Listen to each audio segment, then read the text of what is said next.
You don't see brothers like this portrayed to do things like this too often. 100%. And I mean, you True. don't see not just brothers, but men in general who will collectively come together and talk about their feelings, talk about their life, their situation, outside of it being um, an AA meeting or some type of meeting like that.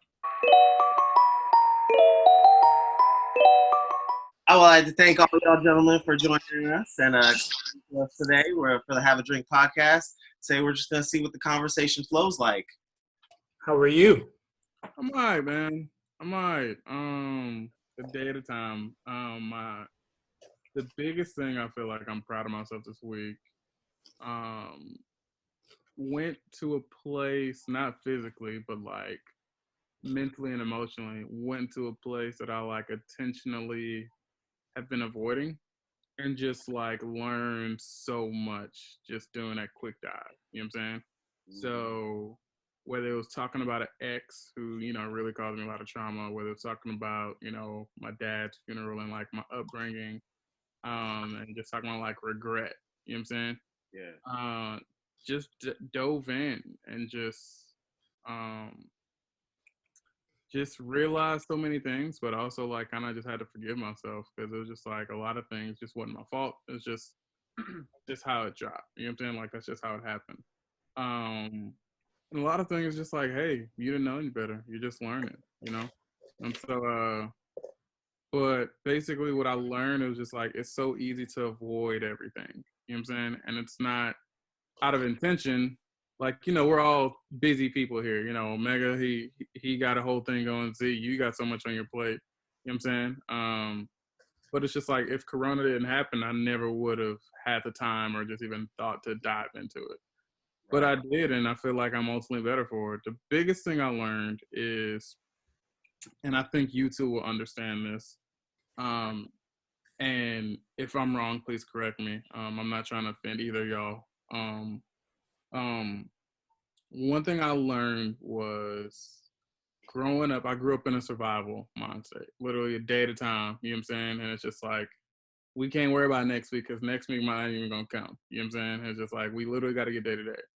And not understanding how that doesn't correlate with dating. For example, I never knew how to date with intention. It was just like, oh, she's hot. Let's go out. And then after, y'all date, and it's just like, so what do you do after that? You know what I'm saying? Or like, how do you take it to the next level? Or just yeah, we'll get married eventually, but like, screw it. You know what I'm saying? And so I feel like, because I was just focused on survival for so long, I never planned for anything seriously or like down the road. And I was like, so that's why I can't keep a girlfriend.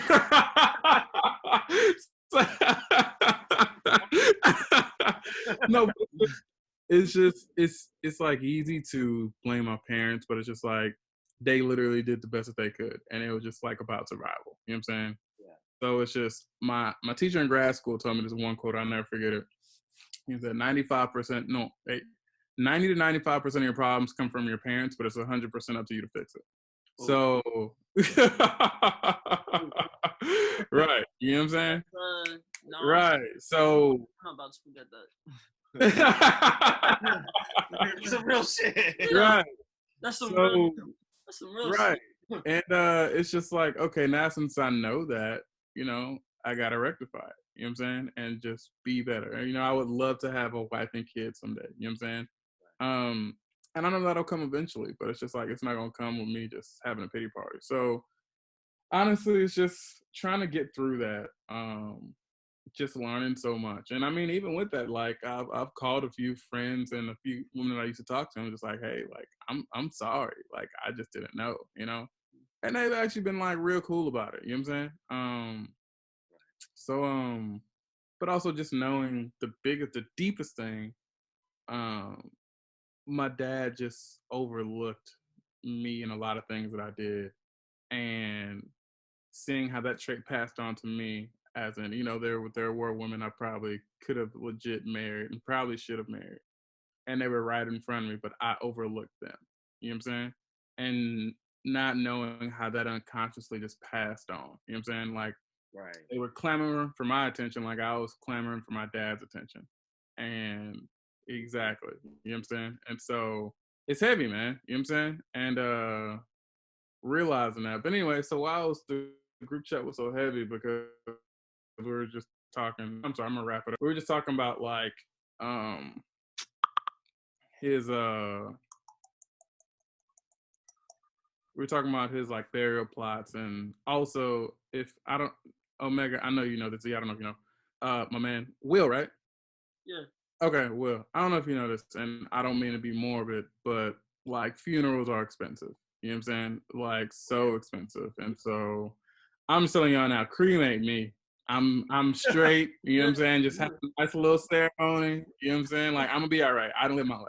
Anyways, so we're just talking about numbers and like, you know, burial plots and like breaking up payments and stuff. And so my mom was just waxing poetic about, you know, how, you know, everybody liked the service and, you know, we just sent him off in a good way and he just would love the service. So it's like, who cares what that nigga want? That nigga was terrible. Like, he was a jerk. You know what I'm saying? Like, no joke. Like, my dad was terrible. He was legit a terrible person, but he was like mean to me for no reason for at least the last 10, 15 years of my life. You know what I'm saying? And so that just like really just threw me off. You know what I'm saying? I'm feeling better now. It's always a pleasure to see y'all. But basically digging deep, getting somewhere, but being and feeling happy about it. But being reminded just now, you know what I'm saying, like of how terrible it was. You know what I'm saying? And so again, I'm glad I'm on the phone with y'all because it's always a pleasure to see y'all face. Y'all know I love y'all.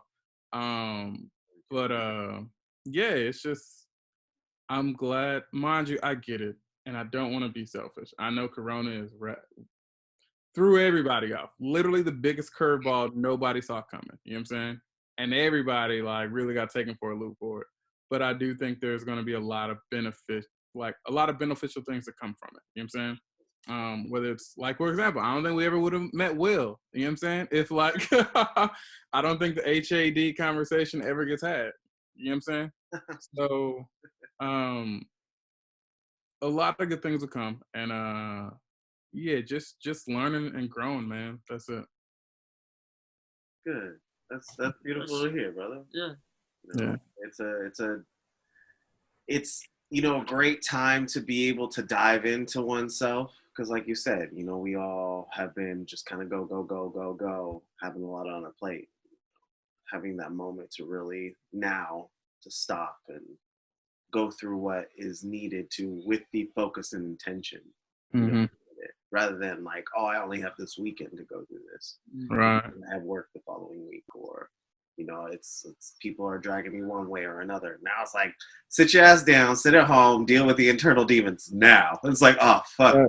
I've had a lot of people just hit me up. I'm always the person that, I don't know if I said this before and during this, but I'm always like that person that people go to and ask for advice or assistance in something, like because for some reason I always seem to have some kind of answer, and whether it be the like good form or bad form, because sometimes my answers aren't. I always tell people, like, if I have an answer for you, and I always do, don't necessarily take it to heart unless you're sure that that's what you want to do. But anyway, I'm always the type of person that people go to, and lately I've had a lot of people just throughout this whole quarantine, I've had a lot of people hit me up just like, hey, I'm going through it, bro. Like, I need your help that I'm dealing with shit right now, and I don't know how to handle this situation, right? And the what I've been telling every single person who's been hitting me up is just like, you need to face your demons, like, head on. There's no way around that shit. Because if you're like me and you spend most of your life just burying that shit, then it's not good for you in the end. It just fucks you. Not a lot of people take the time to really face shit head on. They don't. Like Z was telling me, you need to think about your nightmares to make them go away. Right? And heavy. That's heavy. That's true. And that's deep. I've been doing that since he told me. And I've just been telling everyone else to do the same shit. And hopefully they're doing it. But wow, it's deep. You know. a lot of good things can come out of this, and a lot of very negative things can come out of this. It really all depends on what people decide to put their energy into. Yes. I like it. Good stuff. I like it. I totally forgot I said that. But it's true. That is something I did say. See, you forget that I listen, and I take most of the shit that you be saying to heart. Like, What's up? You know? Question for you, Will, if you don't mind me asking. How do you go about getting sharpened, but also how do you go about resting mentally? Because I'm pretty sure if people hit you up constantly, you're bound to get tired. You know what I'm saying? yeah. But how do you rest your mind? But also, who do you go to when you don't know? That's funny. I don't really go to nobody actually. Like I have actually no. I lied a little bit. I go to my friend Sean. That's my brother type shit. Like he's on that same shit that I'm on. Like what I just said, he probably would have said the same thing I just said to you guys, like 10 times better type shit. And if he's the same way, people always hit him up like, "Hey, bro," like, no, I said that shit. Fuck. No, people who hit him up and they'll be like, "Bro, I need your help with this." Da da da woo woo. And he's the same way. He doesn't take the time. He never has taken the time to just face his demons. So it's kind of this thing that me and him have where we just talk to each other and lay it on each other and kind of sit down and have a conversation every now and then. Lately, we've been doing it a lot because there's so much going on. There's a lot going on in both of our lives that is affecting ourselves on a large scale. That's our personal lives. And then there's also a lot of people who are going through it that are hitting us up. And we just kind of, that's, to answer your question though, my bad if I'm getting a little off. Sorry. You good. Talk, brother, you good. That's really the only person I go to. Like I have Z to look up to, and I'll lay some shit on him every now and then. But I have this thing where I'm not good at asking for help for anything. I'm not good at asking for things, and I'm not good at asking for help. I've always had not been the person to do it, but I've always had to get everything on my own. Like growing up, I had my mom, and that's about it. And then now only recently I've gotten him and my auntie and my nana and everyone in this house. But even then, that's about it. So the way that I've grown up, it's kind of turned into this thing where I'm stuck in this cycle of like not being able to ask people for help. But the only person that I ever can ask or talk to about my shit is my brother Sean. That's about it. And he's probably feel the same way because he go through the same shit that I go through. So. How old is Sean and how old are you? We both 16. Okay. No, he's 17, I think. He's 17 now, I think. Cool. No, that's dope, man. That's dope. Best thing I can say, sounds like you're on the right track, but also one thing, somebody told me this, and they may or may not be on the phone, but, you got resources around you, you know what I'm saying? And I just want to pass on the wisdom that I was told. You got resources around you and people that want to help you, but also people that's been through things that you've been through. For example, how old are you? You said you're 16? Yeah. All right, I can honestly say I think we all have lived your life twice over, you know what I'm saying? I think Z, you're young, Z. How old are you, Z? Only 8. Yeah, you're young. So Z, almost there. But anyways, I know for sure me and Omega have lived your life twice over. So yeah. I honestly say, like, if I can tell, like, it's just people around you that I know for sure, have no problem helping you, but don't feel like you're in it alone. You know what I'm saying? Again, this is something that I was told fairly recently, and I just want to pass it on to you. It gave me a lot of comfort because I actually, I want to say the next day I did reach out to somebody. I reached out to my sister, and we had like an hour and a half long conversation, and mentally I felt so much better. Emotionally, I felt better. I was carrying so much stuff with me. So I'm saying, brother, you ain't got to carry that because honestly, all that does is wear you down mentally and wears you down emotionally, and people can see it. You know what I'm saying? And sadly, it'll just come out in your body as well. You know what I'm saying? So I get it. You being 16 is completely different time when I was 16. You know what I'm saying? I know y'all want probably a lot more. You know what I'm saying? But I can say right now, it's other people around you. You know, plenty of resources that you know, if you need to talk or just need help with something, please don't ever be ashamed to ask. I already know, and Z can tell you, and Omega can co-sign. If ever you got a question, you can always text me because don't nobody ask more questions than me. Trust me on this. Trust me on this. So yeah, man. So even like we're all adults here. Excuse my language. We still going through shit. You know what I'm saying? We still trying to get it together. But also, I can honestly say these two brothers that I love very much, they're consciously working on to be better, to do better, to improve. You know what I'm saying? And so that's something that I aspire to. Z is younger than me, but I look up to him. You know what I'm saying? I admire him in so many ways. Omega ain't nothing but a year and a half older than me. But I look up to him like he's an old man, like he's my older brother. You know what I'm saying? So there's just ways, you know, it's love, and they know it's love. You know what I'm saying? But it's just like, I'm thankful that there's people around me that can help me. And so, you know, you definitely got people around you that can help you. My thing is, as a young brother, I don't want you carrying that around you when it's all it is to resolve that is a simple solution, just reaching out to somebody. You know what I'm saying? That's all it is.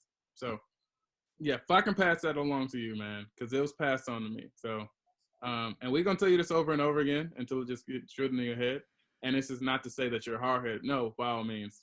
I'm not saying that at all. I'm just saying it's nice to be reminded of things. Even I got to be reminded of things. So, yeah, man, we're definitely here to help. Absolutely. You can only pour so much of yourself to when you have nothing left. That's it. So you have to remember, everybody's going to ask for so much of you because you're available to pour into them.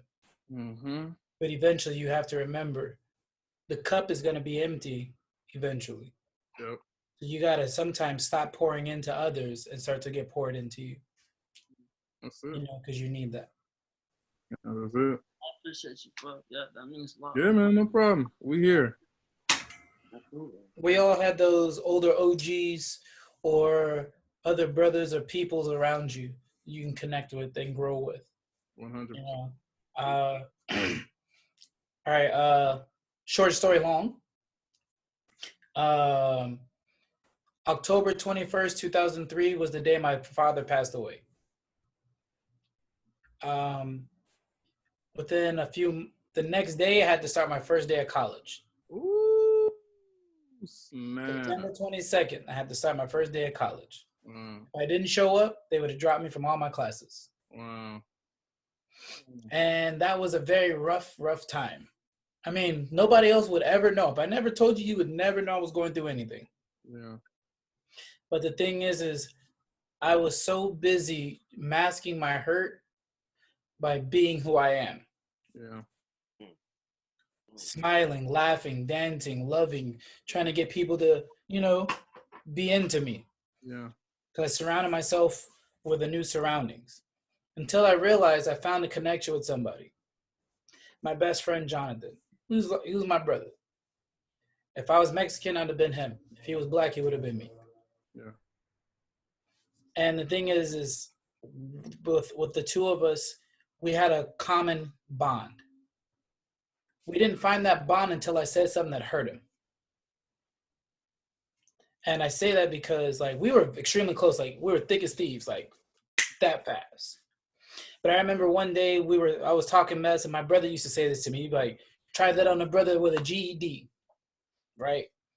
And I was just like, oh, that shit's funny, you know? So I would say it, you know? Somebody said, just try to get it over by me. I'd be like, you better try it on a brother with a GED. You know? That's And, funny. I like that. I gotta use that. That's cool.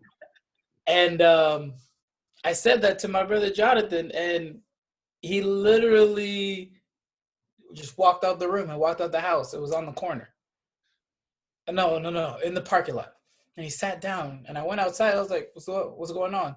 And he was bawling, crying. This is an 19-year-old man, 19-year-old man crying, like just bawling, crying. I'm like, what's wrong with you? He's like, bro, I do have a GED. I was like, no, you went to Woodside High. What are you talking about? He said, no, when my brother died, his eldest brother, who was like his father figure, he couldn't continue going to school mentally, emotionally, and he went and got his GED. Wow. In that moment, we learned more about each other than anything else. Yeah. And we learned a lot about social responsibility and taking care of our brothers, because we don't know who's going through what and who went through what. Yeah. You know, so that's why that moment we learned so much about each other, where I learned how much his brother meant to him and what he went through for him. Just like how for me, when I was the last one my father watched graduate high school. He came to my graduation, the last one he watched walk and graduate. Wow. That's heavy. And I was also there, like when he got sick, I moved out of my house and I moved in with him to help take care of him. I lived in the same city, but I moved out. I never ever wanted to live with my dad because I didn't like his wife. Yeah. But at that moment, it didn't matter. Yeah. Because he needed somebody to pour into him. And that's what I had to do as his son. And me and my brother Jonathan, we're still thick as thieves and close to this day. If I'm going through something, I will call him and message him at the drop of a hat, and vice versa. Because we have that bond.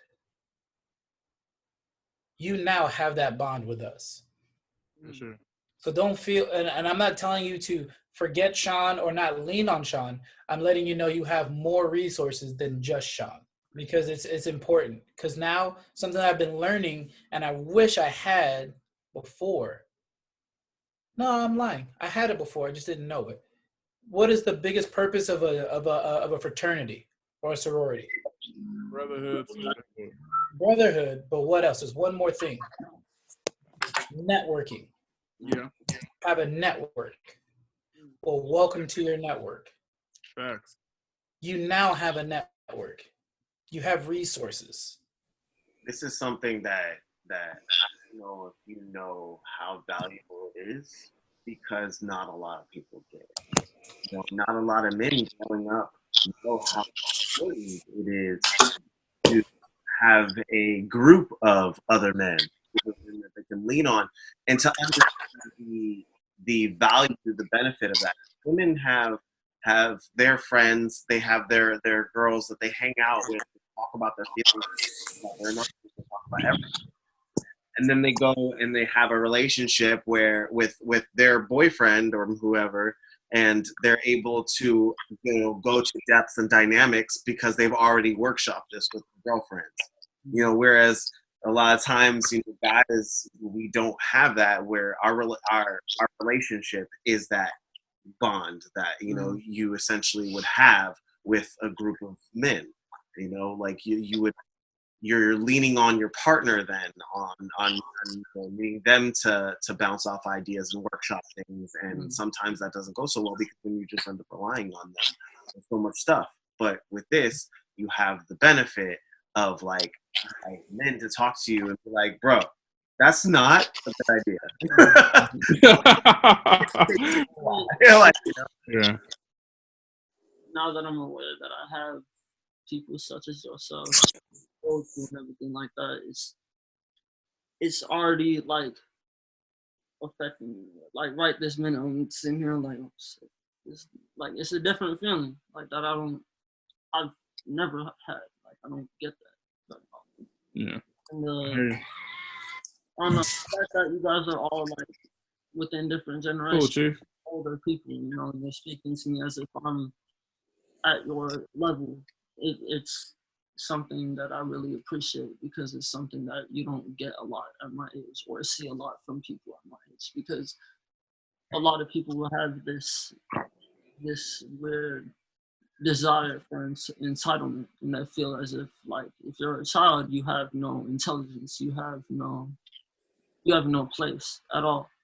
So the fact that you guys are giving me a place to stand and allowing me to speak as if I'm you, it's just, I appreciate it. No problem, man. We're here to help. Absolutely. Yes, sir. I know. What's up, Cranberry? What up, man? You doing, champ? I'm sorry for being late, man. You good, brother? Happy to have you.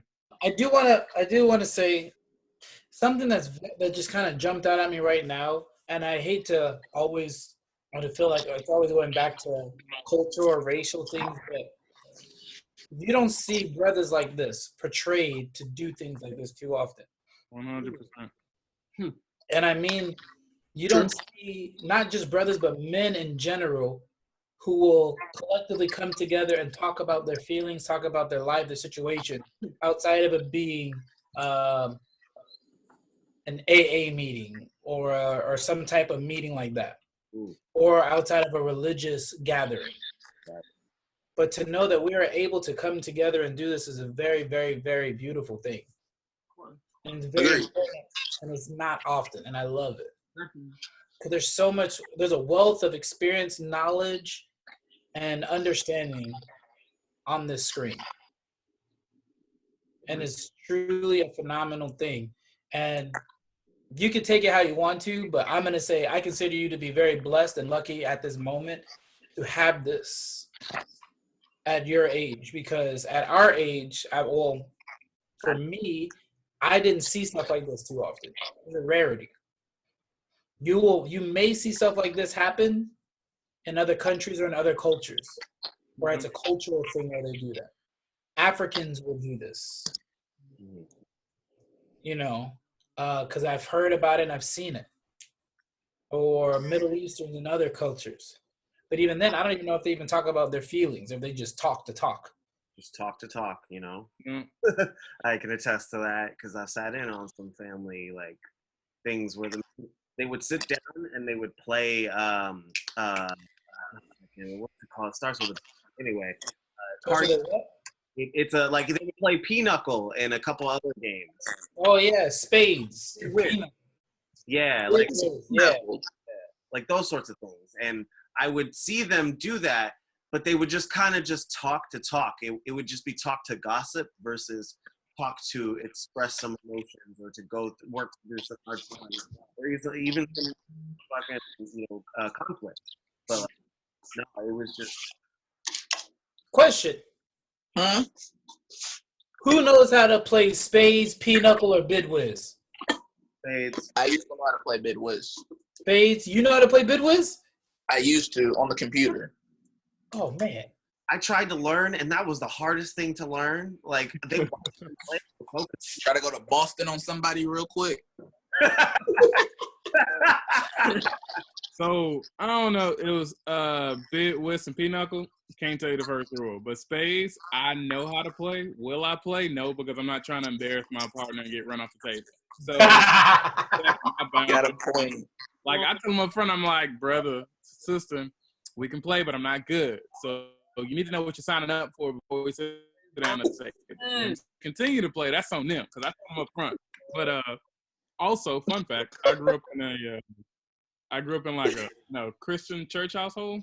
Yeah. So I don't know how to play spades till I was in like a junior, senior in college. Like I had no idea. Parents didn't allow cards in the house, so I have so many years of like not knowing how to play. But yeah, you're not getting a good partner if ever you play spades with me. What's up, Chief? Hey, I don't know nothing about spades or none of that shit, but y'all can catch me in the game of Go Fish. Like I'm on this. That's cute. That's cute. I'll run you in that, Will. Okay. Well played. Hey, let me I'll run laps around you. my brother Sean. Yeah, what's up? What's good? Peace, King. How you living? Come on, Chief. What's up? How are y'all doing? Good night, man. How you? Good. I'm Welcome. all right. Thank you. What's up, young man? Christian, are you frozen? No, he's just posing for his next album. I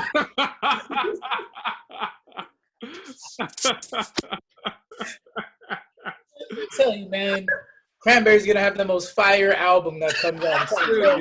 I'm buying all the copies. Every single one of them. I'll be right back. I'm gonna get Crazy. All I know is I hope we get a Dub Squad shout out on the back. So Sean, not to make it awkward, but tell us a little bit about yourself.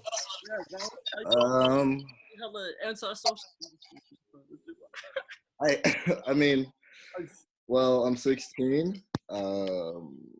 I make music. used to play basketball. I'm gonna play again this year though. I don't know. I'm a very acquired taste, different, quite different. It's good.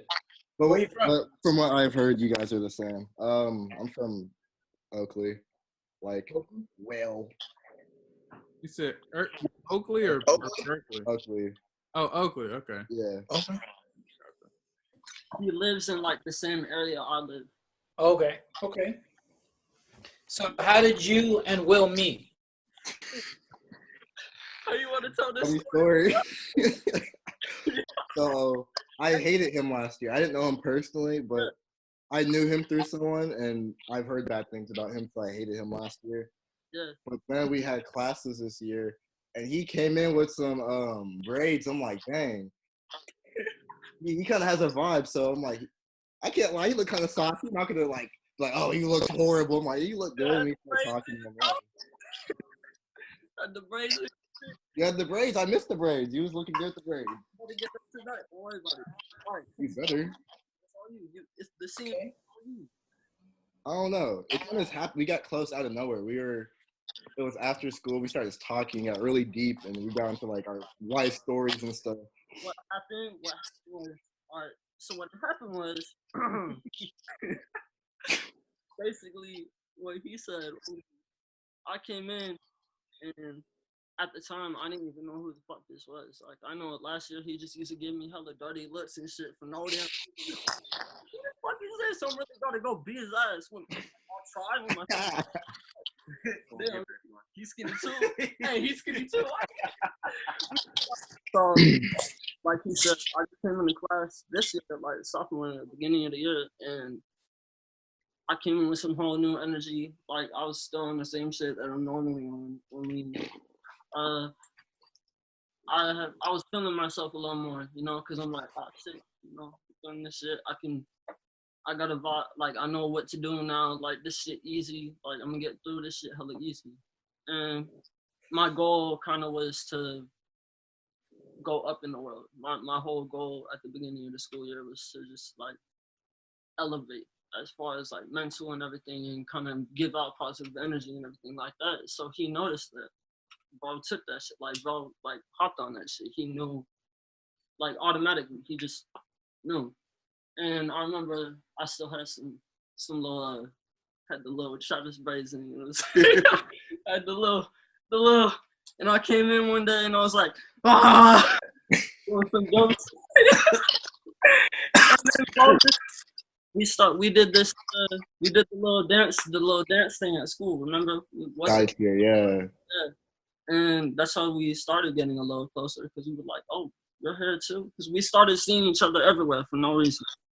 We just started seeing each other everywhere around school, and I'll be like, what's good? And then he'll be like, hey, like, that was it. I mean, part of it was also that I saw a lot in him because he was trying to help people. He was trying to change the world. I could see also how he approached people. I'm like, okay, I see that in myself. I want to help people too. That's my main drive. And I saw him doing the same, helping people, putting people first. So I felt comfortable talking to him, even though I didn't like him. I'm like, okay, probably what I heard wasn't true, because it doesn't seem like someone who would put people first would do all those things I've heard. So I gave him a chance, and our super close. It wasn't just like, it was all of a sudden too. It's like I always say, and I've said this a lot, like everything happened. That like first week of school, it was automatic.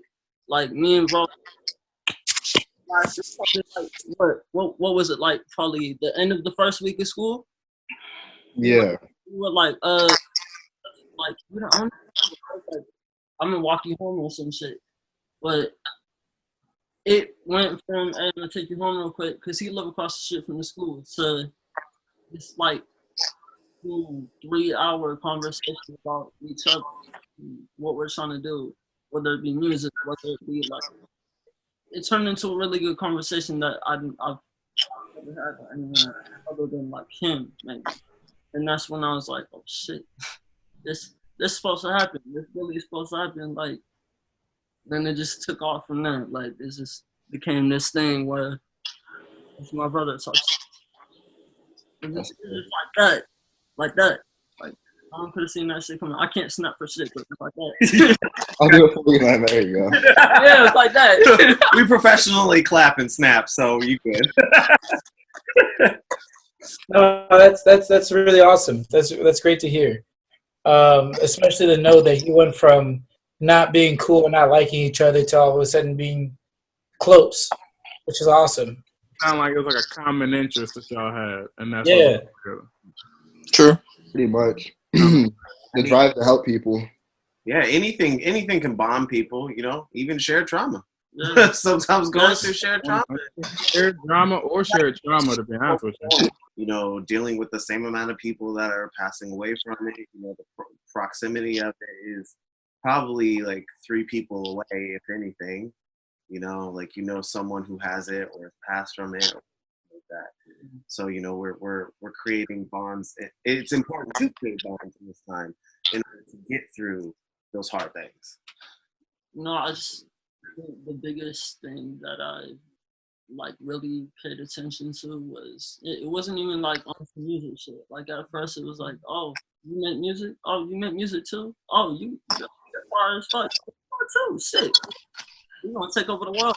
We went from shit like that to we're gonna make an impact on the world. Like we're gonna help. Make it peaceful. We're gonna help people. Like we're in my new utopia, everyone will get along. You know what's interesting is it reminds me of The Last Dance because I've been watching it Yes. and it's been making me think a lot. For Cranberry, you've been watching it, right? Yeah, it's been interesting, man. It's kind of like the Rodman and Pippen relationship that they described what they had. They didn't really like one another, and then they became cool. And it's like in The Last Dance, Rodman pushed Pippen very hard on a layup, and then after a while, when he came to Chicago, that had to be addressed first. Yep. So it's kind of cool how like you can start off as enemies and then become friends and brothers. Definitely. That's real. Z, have you been watching The Last Dance? Oh, wow. Excellent. I will say this. Put that on the list. I'll put that on the list. If you set aside some time, there's really some valuable lessons you can learn from The Last Dance. And it's not just like the Scotty and Dennis thing.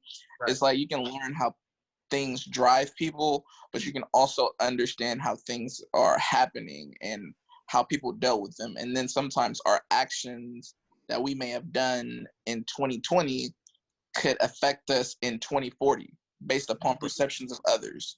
Right. And then sometimes if we don't say sorry or something, or we don't address it then whatever we did lingers that whole time. And then at one point, possibly could have addressed something with somebody and been like, yo, we cool.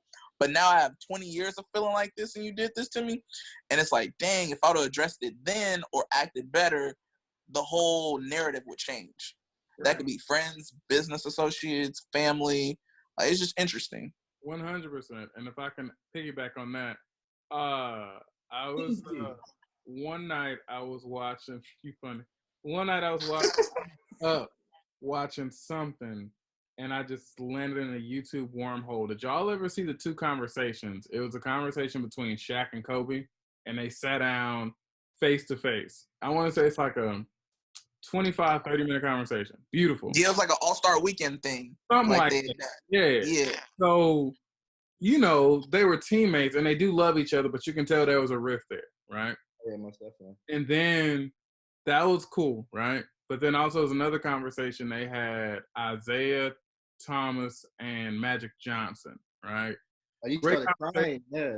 Right. And so they were friends, right? And then, you know, Isaiah was with the Pistons, you know, Magic was with the Lakers, and things did get tense on the course. But Magic apologized, like, you know, legit as an adult. I don't even want to say as a man, but as an adult. And you see everything that Isaiah felt, as in how deep of an apology that meant to Isaiah. You know what I'm saying? And like, you know, they had that rift for so long, but they finally got a chance to sit down and talk about it. And the fact that, you know, it was just seeing two men can apologize for their wrongdoings, but also, you know, how that made the opposite person feel for, hey, thank you. You know what I'm saying? Like, I appreciate that apology. You know what I'm saying?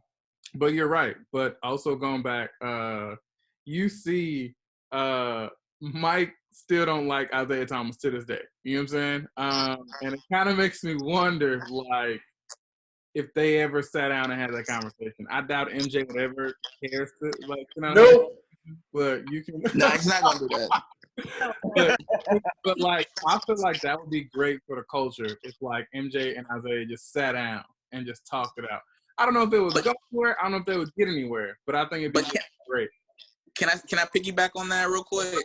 Yeah, that's all you. If Isaiah is so, I guess this is the thing that I have with that situation. They walked off, no sportsmanship, whatever. Okay. But is Isaiah really apologizing as like man to man, like I shouldn't have done this, or am I apologizing based upon how public perception by going forward future, and in the public eye I look bad now? Right. That's actually a great point. Basically, I guess it's about his delivery or approach, right? Right. Okay, that makes sense. Because that Bill Lambier was like, I wouldn't change a thing. We did what we did. Right. I don't know what the media says. Like, I do believe because of Bill Lambier's skin tone, he skates off a lot. I feel like Isaiah gets more criticism than Bill Lambier. Yes, Isaiah was a face to the Pistons. Bill, you know what I'm saying? And so Bill Lambier, he gonna be okay. You know what I'm saying? But Isaiah, I feel like gets a lot of that brunt on the front. Oh man, y'all walk the foot y'all way. Right. I don't feel that conversation is really going to happen wholeheartedly because MJ has already stated that. He only feels remorse now because of all the time that has passed and he's thought about it, and now he's getting pressured by the public. He stated that. So you already know that conversation is going to happen when Michael Jordan wears right-fitting pants. Probably right. But I do want to say that it'll be those three conversations that we just spoke about is very key to our society now. You have those that were able to converse and build a strong bond, a brotherhood, just off of a simple conversation. Yep. An apology. You have those that have a high regret for taking such a long time to have the conversation and apologize. Yep. And then you have those that are too stubborn to apologize and have that conversation. Yep. So it's all about what is going to happen. And the crazy thing is this, the conversation that was had early on and they formed the brotherhood, one of those brothers is no longer here. Yep. Yeah. So now, and if you guys got lost in what I'm talking about, Shaq and Kobe conversation happened.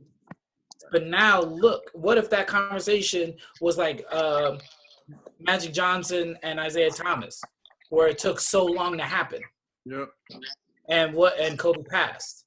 Yep. They would have that anger and it not have ever been processed. Imagine that. And that is what happens when you don't face your demons, or you don't face the problems that are going on in your life right now. Yeah. Because we don't know the next day, hour, minute, seconds, what is going to be promised to us. That is 100% true, sir. Yep. And hate is a strong word for such a short life. And that's one thing I've always lived my life off of. So I really try my best not to use the word hate. Even if it's something as small as, I hate this pencil. Because you know what? That pencil could either save my life or sign something that is important to it. Yeah, hate is a strong word. So hate is such a strong word, such a short life. But I will say, I may highly dislike something, but I need to figure out how to get by with it. Yeah. Can I add something to that? Yeah. You know, it's interesting that you said that, because I noticed, and I'm guilty of it myself, people kind of like just throw that word around, and it is a very strong word, and I've begun to realize recently that I use it more I use it a lot more than I previously thought. And I use it a lot throughout my daily life when I really shouldn't, because it is a very strong word. And I just wanted to just add that, it's not a lot of people realize, not a lot of people realize how strong that word can be or what it could be used for. And most of the time they just don't use it correctly, and they just assume that it means that it could be for anything that you deem negative. If I can't piggyback off that, I feel like the podcast is the piggyback podcast. This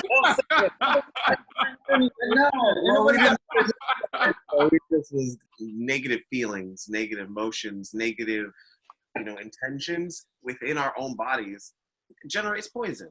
I mean, you say the word hate, you feel that feeling for someone else, your body will flush you with poisons.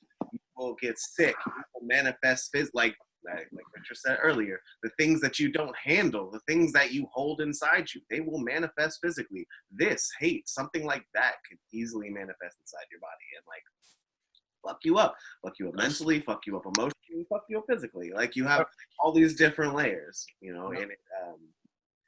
it, importance of choosing your words wisely. Mindfulness, mindfulness of speech, mindfulness of thought, and mindfulness of action. Very important things. A lot of things that I've learned in Buddhism, but it translates to a lot of universal truths. Like if you're mindful of these things, you'll go through your own personal life a lot easier, because you'll understand, the consequences that are coming back. Because like we said before, consequences are neither good nor bad. They are just like karma, something that happens to you. More so, the consequences are it's from direct action. And so with that, you're trying to make intentional moves. And this is one of them. Speaking with thought, speaking with intention, speaking with purpose, and making sure that it's healing words you're putting.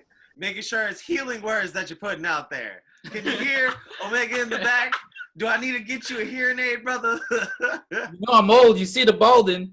I did want to say, though, is that hating something or someone, like you were saying, it's just, it manifests as negative things within you, right? Mm-hmm. So the way I like to think about it is when I say I hate, it's like me drinking poison and expecting that thing that I hate to die. That was real. Because all I'm doing is killing myself. Yeah. I'm not doing anything. Hating somebody else or hating something else is not going to do anything for me. Yeah. Right? And the two words that I feel that are overly used too much without a true understanding and meaning of them is hate and love. Yep. I knew you was about to say that. Hate and love. Because I can clearly remember going through middle school and high school and everybody, all the girls, I love you. I love you. All the guys, I love you. Right? And you're like, girl, you don't even know my name. How you love me? Well, what type of... But then there are the types of love. Yeah. I see. I got you, Cranberry. I'm right there with you, brother. I see you. Got it. So how about this? Let me give you that. Let me pass it to you. Go over the part of the different types of love. So you could have that familial love, which is like that family love. Yeah. You could also have a religious aspect where you could be like, this is like, I love you like Christ loves you. You could also have that eros love, like, yeah, there's a meaning in my bedroom type of love. And then I forgot the other one is more kind of like, it's agape, which is friendly love as well. So, I mean, it just depends upon the layer. The one thing I think about as young Black men when we grow up, I think we focus too much on the eros love. And we don't pay that much attention to the other types of love. So if it's like you're talking to a girl you like, and she like, I don't like you like that, we like, we'll forget you then anyway. But you don't know that person could have been put in your life for possible like a business venture later in life. Y'all could hook up on some other stuff, and it could be strictly platonic. And I think sometimes we teach our men and women sometimes that You know, like just because you guys are not romantically involved, you guys can have a strong friendship, strong association with one another. You can build things. It goes back to building those bonds, building those things amongst, your brethren, who you have before you, your best friend, your brother Sean, and then, this new group of men that are in your life. It's important. And yeah, we do tend to perpetuate this thing in society that men and women can't be friends, because what we have traditionally gone for is coupling, mating, versus looking at it and being like having this strong bond with just this other human being, rather than like, oh, I really have feelings for this girl, or really have feelings for this guy, or person in between. So, wait, Hey, I'm about to say ask something. you a question. Oh, go I'm you, sorry. Megan.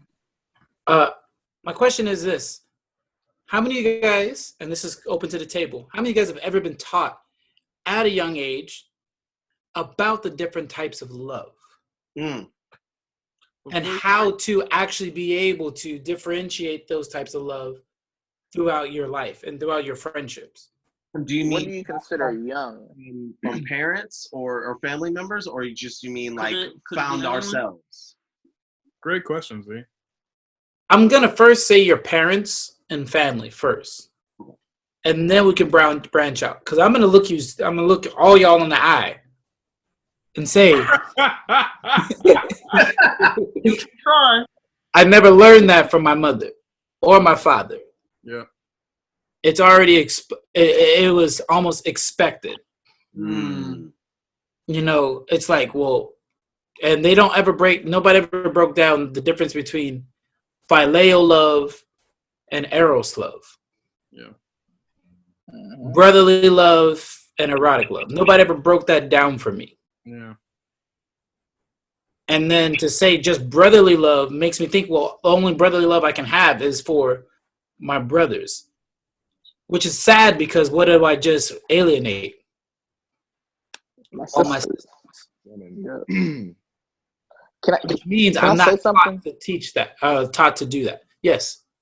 So before we go into these answers that you about to have us look you eye in the eye for eye to eye,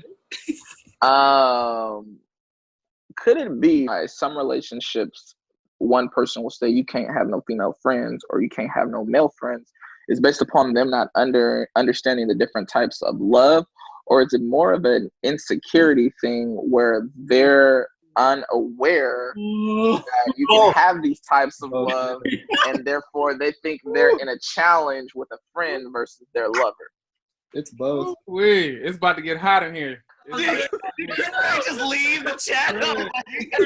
It's about to get hot, Chief. That was a camera drop. He said, "Let me spit some." All right, now. Some people, when they have feelings for someone, they feel that competition. They feel that challenge. Like, oh, these other people, they want what I want. So they just want to be like, okay, let me just make sure there will be no issues. This is cut everyone off. But in reality, why are you telling people not to be friends with people? How do I know if you and this one person weren't friends for like 10 years? I'm telling you not to be friends with your childhood friend or something. Like, that's selfish in me. That's me being selfish. That's me being insecure about myself, thinking, oh, she's going to leave. Oh, she doesn't really like me. If I feel like she don't love me, then I'm not going to date her. Don't date someone else who is not going to be there for you, someone who doesn't trust you, someone who's going to cheat on you. Just don't date them. If you really, really trust them, then it shouldn't be an issue if they have girlfriends, guy friends, alien friends. I don't know who they be friends with, but it shouldn't matter. It's a good aspect. I mean, that's a good mindset at your age too, to not be willing to like sacrifice things for love. Yeah. I want to jump in real quick. Omega, when you first posed your question, thank you, by the way. When you first posed your question, I wanted to cut you off and be like, nope. So when you was like, have either of you ever, nope. Like, that's what I was I knew where you was going, but I was like, nah, let me be silly now. And like, let the brother get his question out. But I already knew the answer was going to be no. And then when I didn't even know what the question was, but I was just like, nope. Like, I just knew, you know what I'm saying?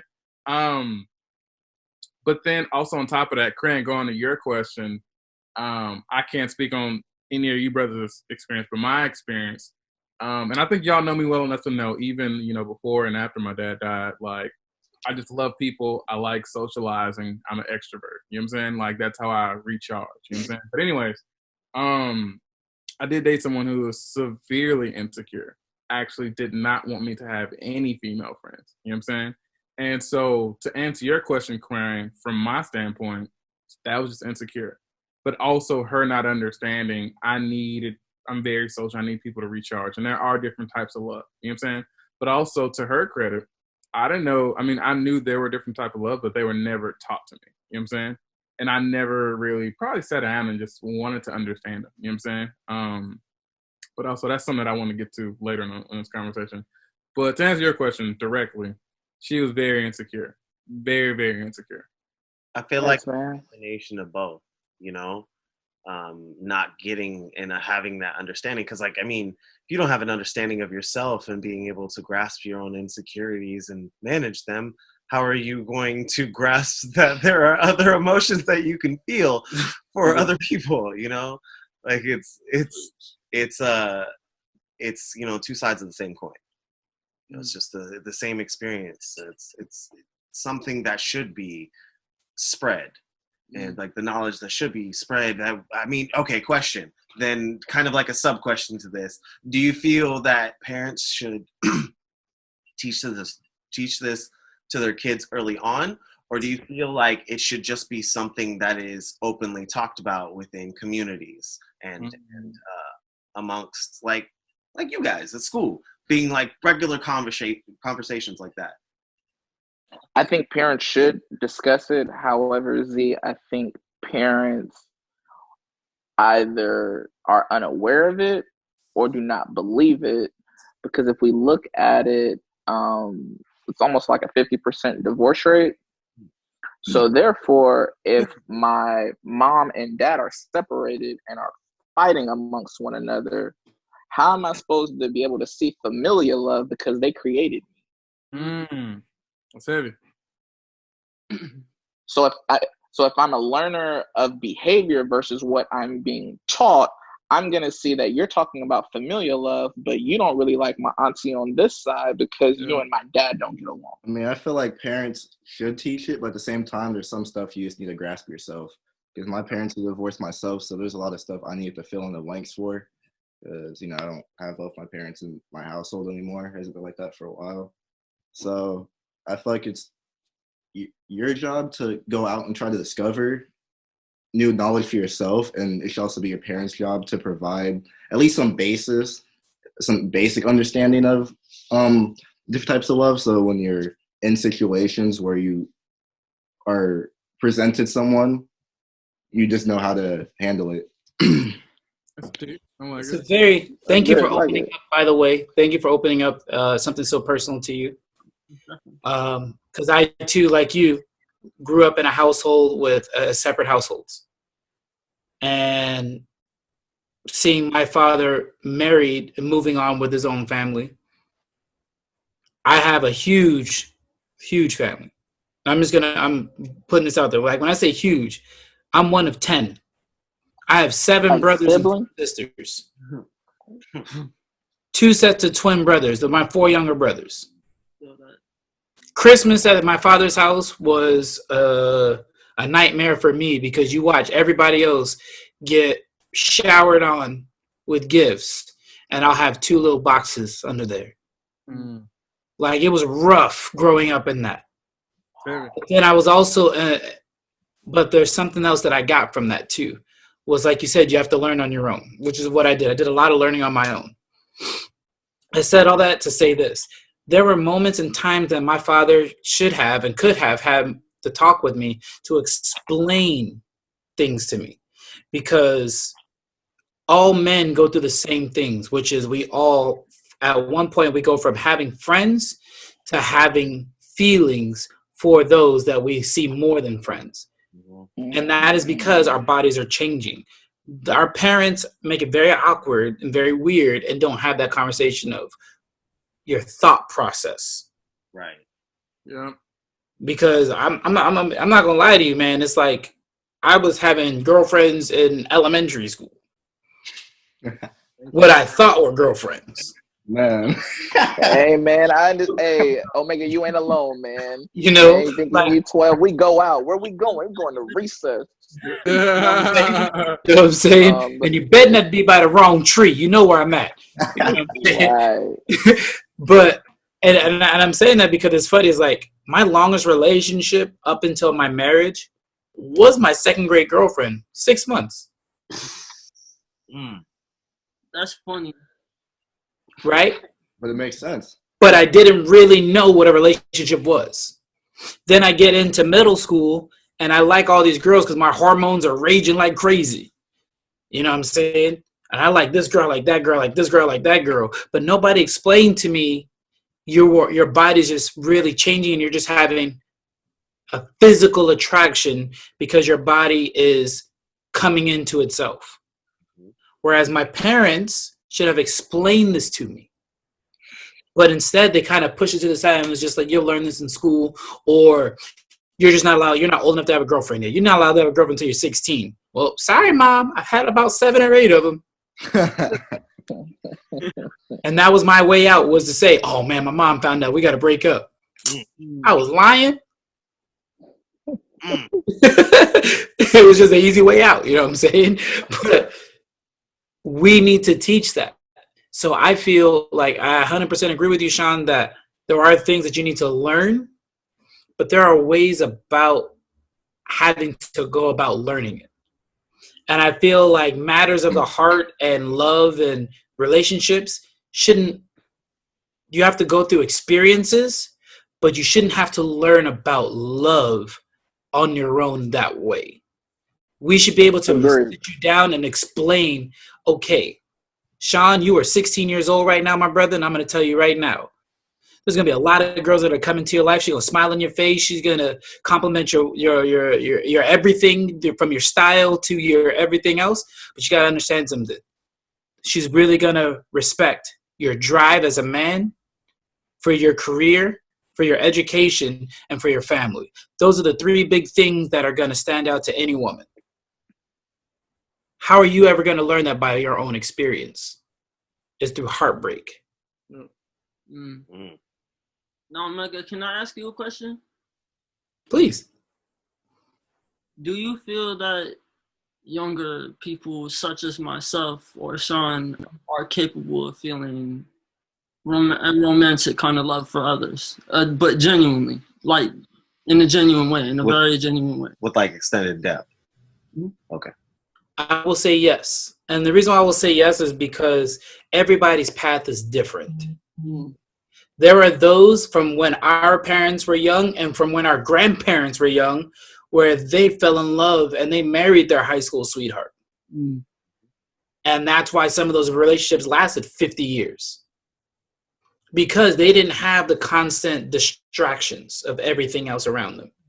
Whereas today, you guys, like for myself, Christian, and Richard, we grew up during a time when we didn't have as much distraction. We had a lot, but not as much. And I say that because Z, within the year 28, so within the 7-year difference between the two of us is a big gap. Very. Because I grew up when there was no internet and all that stuff. Exactly. And I did at the start. If you wanted to do the internet, you had to wait for the America Online disc to come in the mail. That joint and you plugged in your phone. Zero. You know what I'm saying? But I'm saying that to say this, like that was our distraction. That was it. But right now, you guys are overly stimulated today. You pull up your phone, you look at all the IG this, Facebook that, Snapchat this, TikTok that. You're overly stimulated visually, but mentally, a lot of them are not stimulating you. That's why I take breaks from social media. It's a ruse. It's not real. That's a really smart move. It's an augmented reality. That ruse. So I take a lot of breaks. Ask Will. I will not respond for a week on socials. I literally won't. I don't be on socials like that anymore. He's smart. Me that I need to hop off this shit and We all do. We all need the detox. Right. We all do need the detox. But I feel like I said so much just to answer your question of, yes, I do believe you guys can at your age, but it's just you have to know, are you appealing, or are you guys appealing to each other's heart? Or are you appealing to each other's sexual desires? Yes, Or are you just appealing to fit in with what everybody else is doing around you? Or what you feel is socially expected of you at this age? yeah, well, Good. I don't wanna. So that we don't gotta talk about that right now. I want to say something, but I ain't gonna call you out like that. Hey, bro, we don't need to talk about that right now. No. If I can, like, tell a little story of like this experience that I had with someone before, and this was like last year. And I'm gonna go ahead and do that real quick. Wait, is it who I think it is? Yes, it's who you. Oh, fuck her. Wow. Wait, hold on. Time out. It's a hella deep story, and I'm involved. I'm like, it's Talk about it, brother. Oh, all right.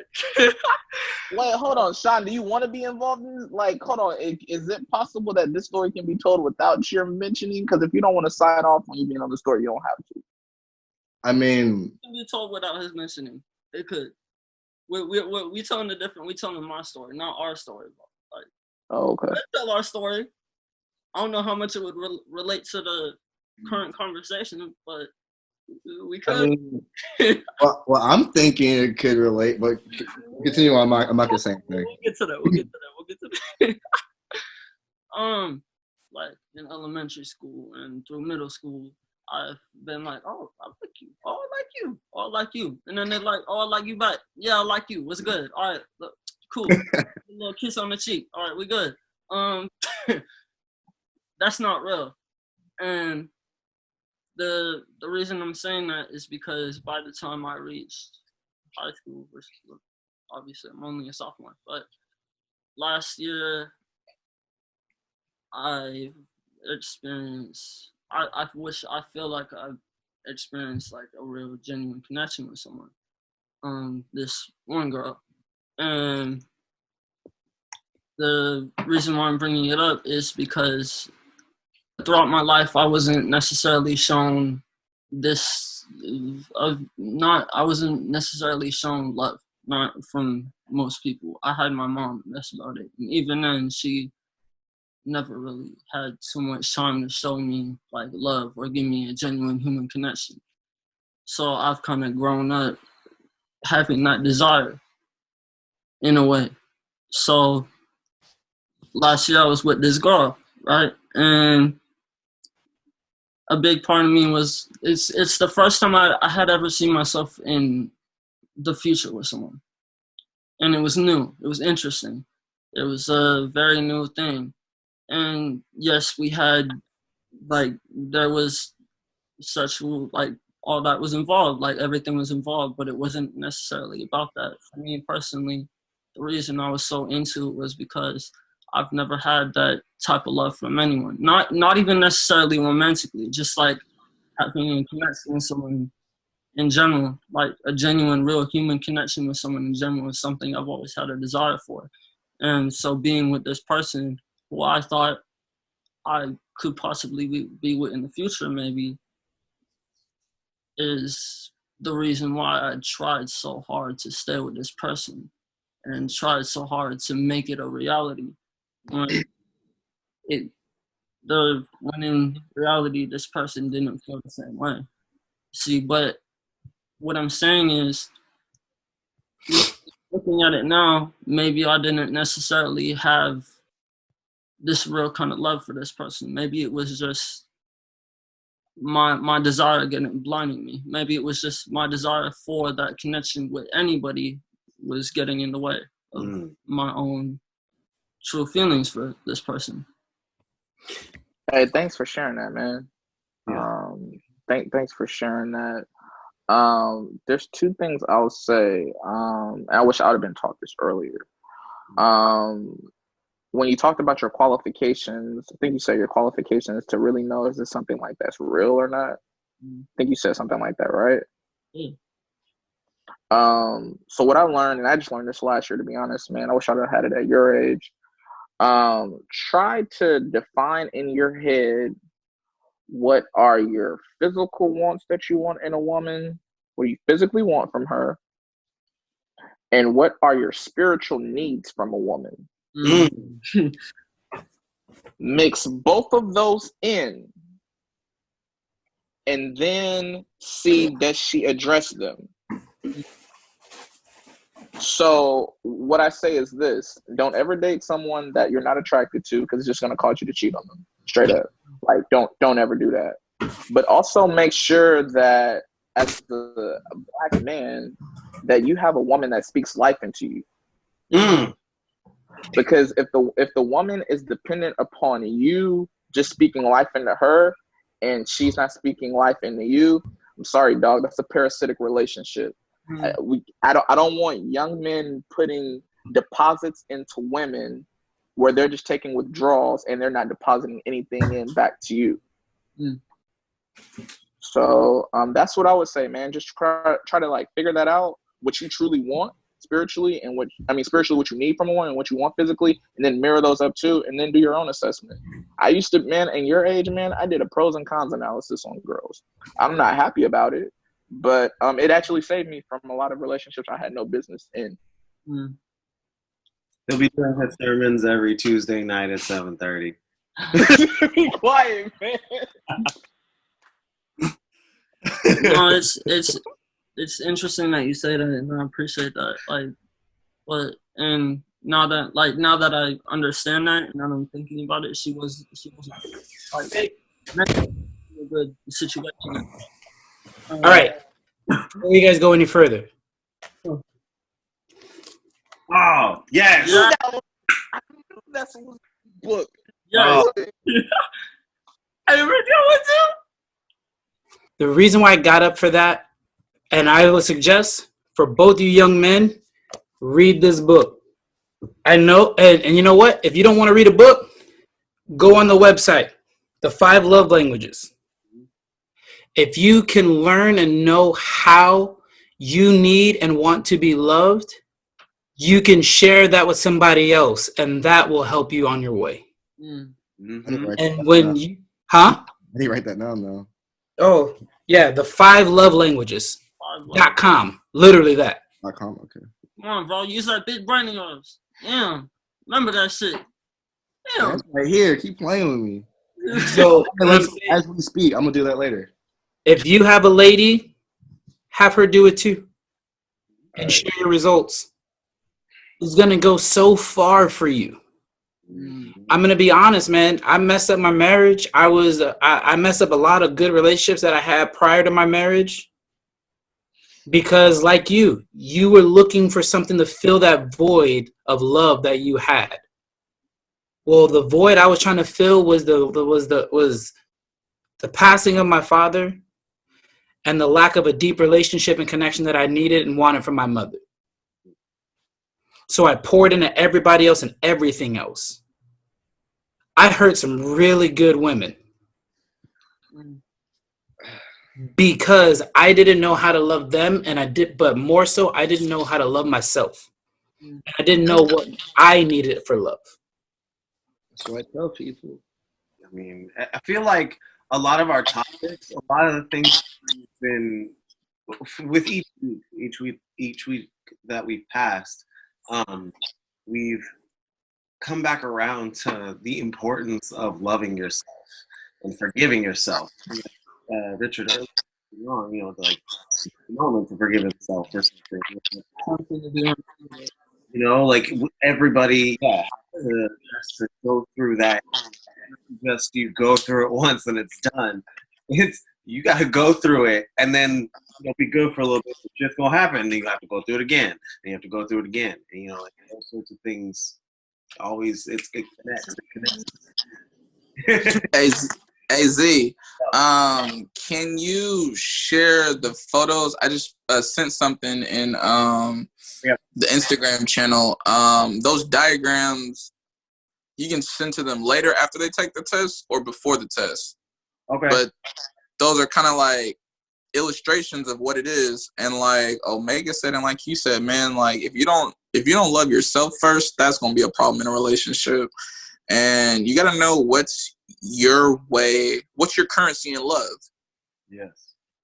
And then just because your love may be like gifts, that may not be her love. So you could be thinking you're doing an amazing job in a relationship with her because you're giving her the things that you would want, but she don't operate like that. She may want quality time. So yeah, I'm about to shut up though. Nah, brother, you don't ever need to shut up. Ever. You're doing a beautiful job right now. Hey, man, You do a lot of playing with that beard anyways when we're on this. You think I don't notice? But yeah, man, that's probably the best thing ever. And the crazy thing, the reason why I jumped up and was like searching, like I was going through the drawers over here trying to find this book, and I remember my wife has it in our room, and it's right above our bed. This is my reminder.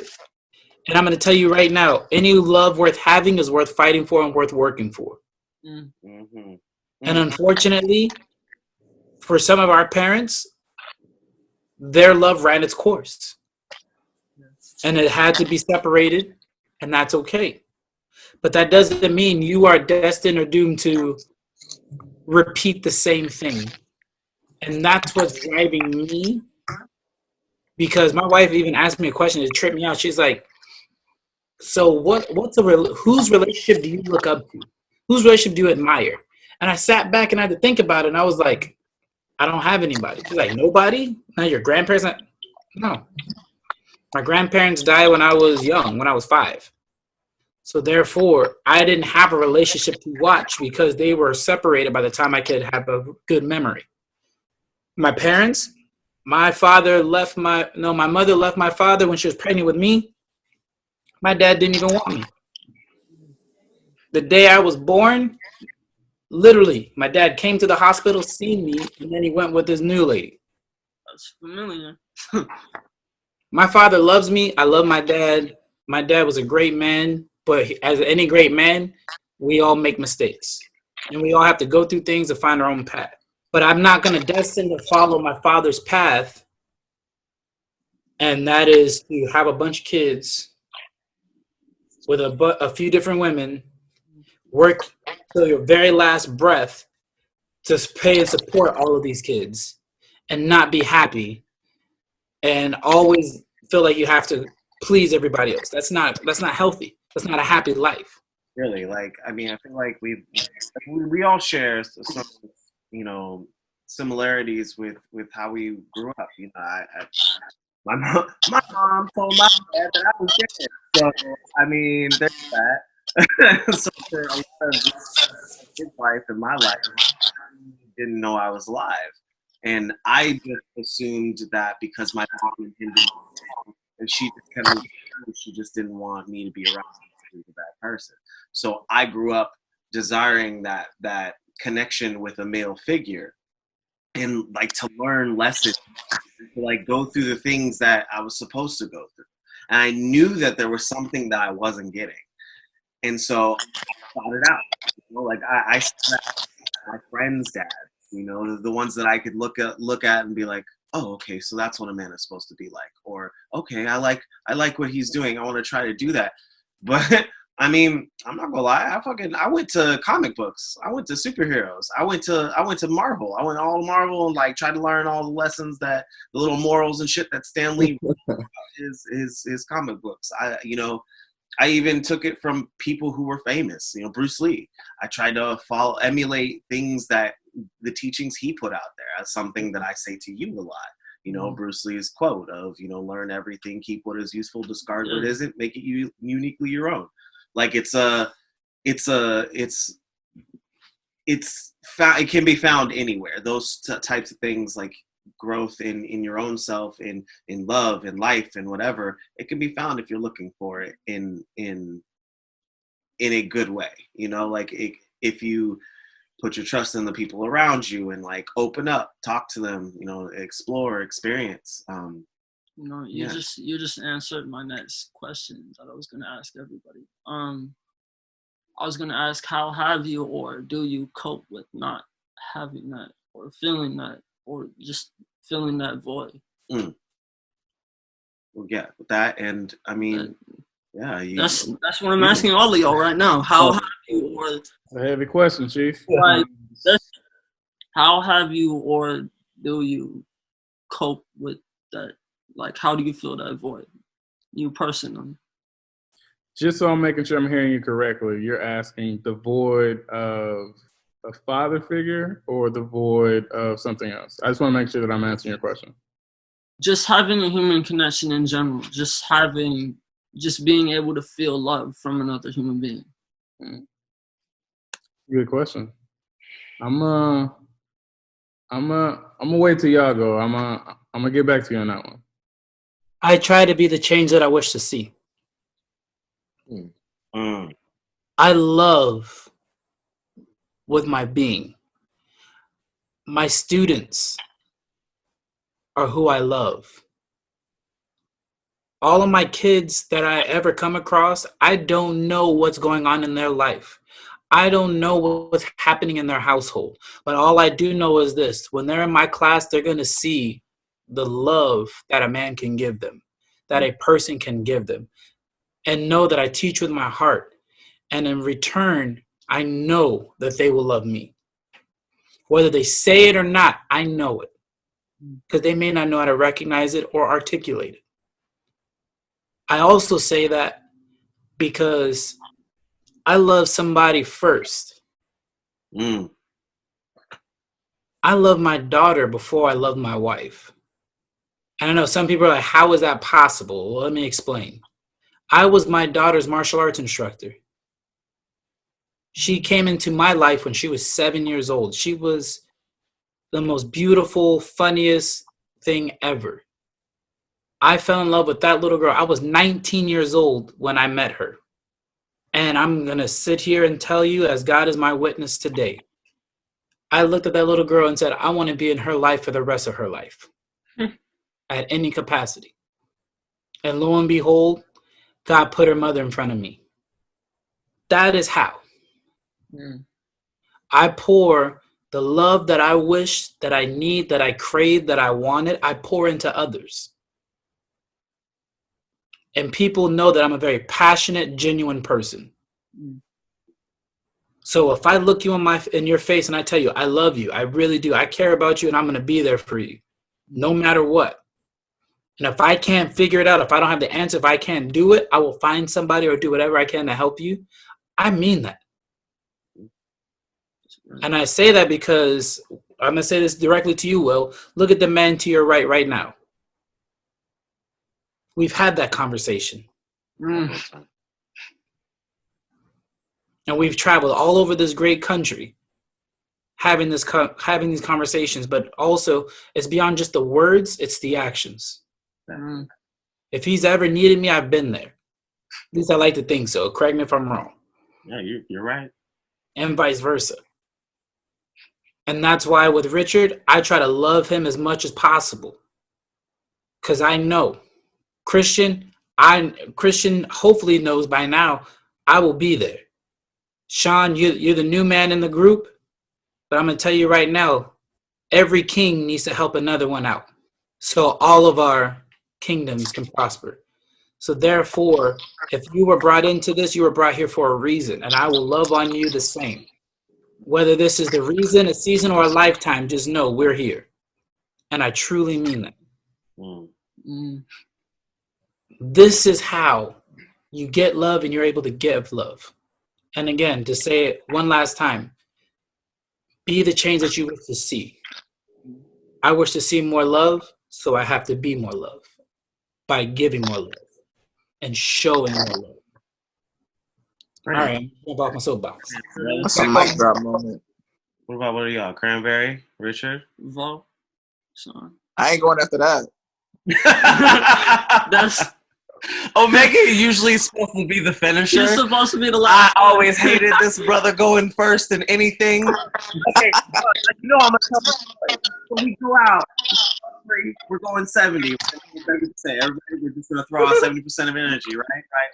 Okay. This motherfucker steps out and does a backflip. We're like, bro, that's not 70. That's 170. Like, Like Sierra said, level up. Yeah. So I'll go. Omega, that was beautiful. I've had enough bad experiences where I tried to fill that void with temporary people. My approach now is to actively avoid not doing that. So I don't follow that trend. I do believe that sometimes you do need to be alone. Sometimes alone time is just necessary for yourself, but also just your own mental and like personal health. But I'm still learning. Not ashamed to say there's Chris Rock stuff. Anyways, I'm not ashamed to say, you know what, I don't know. I can get back to you on that. My thing is I'm still learning my habits. So I'm just unsure. But right now, things have been a challenge for me. So what I'm doing to make sure I don't continue a trend, I just, whenever I do want somebody around, I just try to gauge it and make sure it's not just a temporary lust situation. Make sure it's not just a temporary just rush. But there are some times, and Omega can attest to this, and if I'm wrong, please correct me. Sometimes I just need a hug. You know what I'm saying? And I don't think that's like insane. I think that's just normal. I think that's just normal, human love and affection. And we're all very busy here. And of course, Omega having, home to go to, Z having, a beautiful family. It's just me and the babe. You know what I'm saying? I'm not dating anybody. You know what I'm saying? I don't go home to anybody. It's just go to work, go home. You know what I'm saying? And so I do miss that. So that's why, like, when we do hug, like me, I can honestly say with Z and Omega, like, if it's a work day, I'll dap up Grant, but like with Z and Omega, it's actually like a hug and embrace. You know what I'm saying? And so, mind you, still just giving myself time to just not just rush and jump and everything. But when I do need that, I voice it. But I also make sure it's not, hey, you just trying to get something quick, something fast, and hey, let's be honest about it. You know what I'm saying? We all men around here. Trying to get something quick, some kind of fast, or you just need a person. And so I'm giving myself time to distinguish what I want. You know what I'm saying? Hey, I just need a hug. Hey, I just want somebody right here. Hey, I just need 15, 20 minutes with this person. And then I don't got to see him again. So to answer your question, what I do right now, what I've been doing is just taking my time and just trying to figure out what love and affection I need. Instead of just trying to just fill the hole with whatever I think it is or whatever is around, if that makes sense. Hey, what's the question? Can you repeat the question again? How do you cope with, or how do you fill that void of not having like any sort of human connection, like any human, like just experiencing love, not any specific type of love, just in general from another human being? Like, how do you cope with it? How do you fill that void? How do you fill that void of like human interaction and love? Yeah. I think Richard said it like best. Like, I think we're all like works under construction, like our own projects. But as for me, I think the alone time that you have when you're not dating someone is very pivotal on how you'll be in that next relationship. Sure. Case point example, a lot of us like jump from one relationship and then, okay, this nice thing right here, I'm gonna jump in that. And we have not done any work on ourselves. We've not like basically purged that past feeling with that other person. And so we're basically jumping into something new. And it's kind of like how you have, let's just say like you were playing basketball, you broke your finger, right? You didn't want to go to the doctor, so therefore it grew back and it's crooked. Just take that example. Well, therefore, the only way you can get it to have it straight is if you break it again. So therefore, if I have to break it again, that means I have to allow myself to be vulnerable again with someone, and how can I allow myself to be vulnerable with someone if I never wanted to do the work on what failed in the past relationship? And that could possibly be something that's not even just with your past love relationship. That could be something with a family situation, like how you were raised and stuff like that. So I would say definitely, like, when I'm around these guys, Omega will never let me do this. I be trying to dap up sometimes because I'm like, I don't know, I had a stressful day at work. He ain't never just about to let me dap. It's like, it's a straight hug. And it's just that. And I'm appreciative of it, man. Like, definitely. Z and Richard, definitely, man. It's something that you don't truly recognize and basically really appreciate till possibly later, man. But I would just say, for that human connection, man, the most important thing is to work on yourself in those due seasons, man. And also, when you're with that person, or like Richard said, 20 minutes, or it's a long-term thing, why are you with that person? Think of that. Are you with her because she's a trophy piece and she's a Coke bottle and everything, but she don't do much more else than that? I mean, beauty fades, man. So I would say, how can she help you reach your goals, and how can you help her reach her goals? Yeah. And it's not like a trade. It's not like a trade or something that, okay, this is a business transaction. But at the end of the day, you do want someone that can be your best friend. Like, you don't want to date someone. And I've done this, man, like, heart to heart, man. I've done this before. I've dated someone, and we try to go into deep subjects like this. The deepest thing they've read is Cosmopolitan. Oh my God. So it's a very surface level thing. So therefore, if you're longing for that interaction with someone to talk on a deeper level, it's kind of harder to get there if they're not mentally prepared to go to that level. Whoever you date, that's your decision. But I know for me, one time I dated someone outside of the Black race, and we were talking about the experience of a cop being behind you. And it's a different experience, man. Like, seriously, you can't have that conversation with everyone. So it's like, if you can't have that with the person you love, you got to have brothers with you that you can discuss it with. Because if you don't, then you just in your head 24/7, and that's not something that we need to be either. Oh, yeah. But yeah, man, just definitely surround yourself with some brothers that you would like to be, or you would like to have some of their characteristics, and continuously build upon that, man. Well put. Listen to podcasts too, man. Those are helpful, for real. Particularly, there's a great podcast that dives into like the culture and the minds of the generation, you know, and like talks about everything from, you know, sports and music to loving yourself, forgive yourself. It's called the Have a Drink Podcast. You know, just plugging.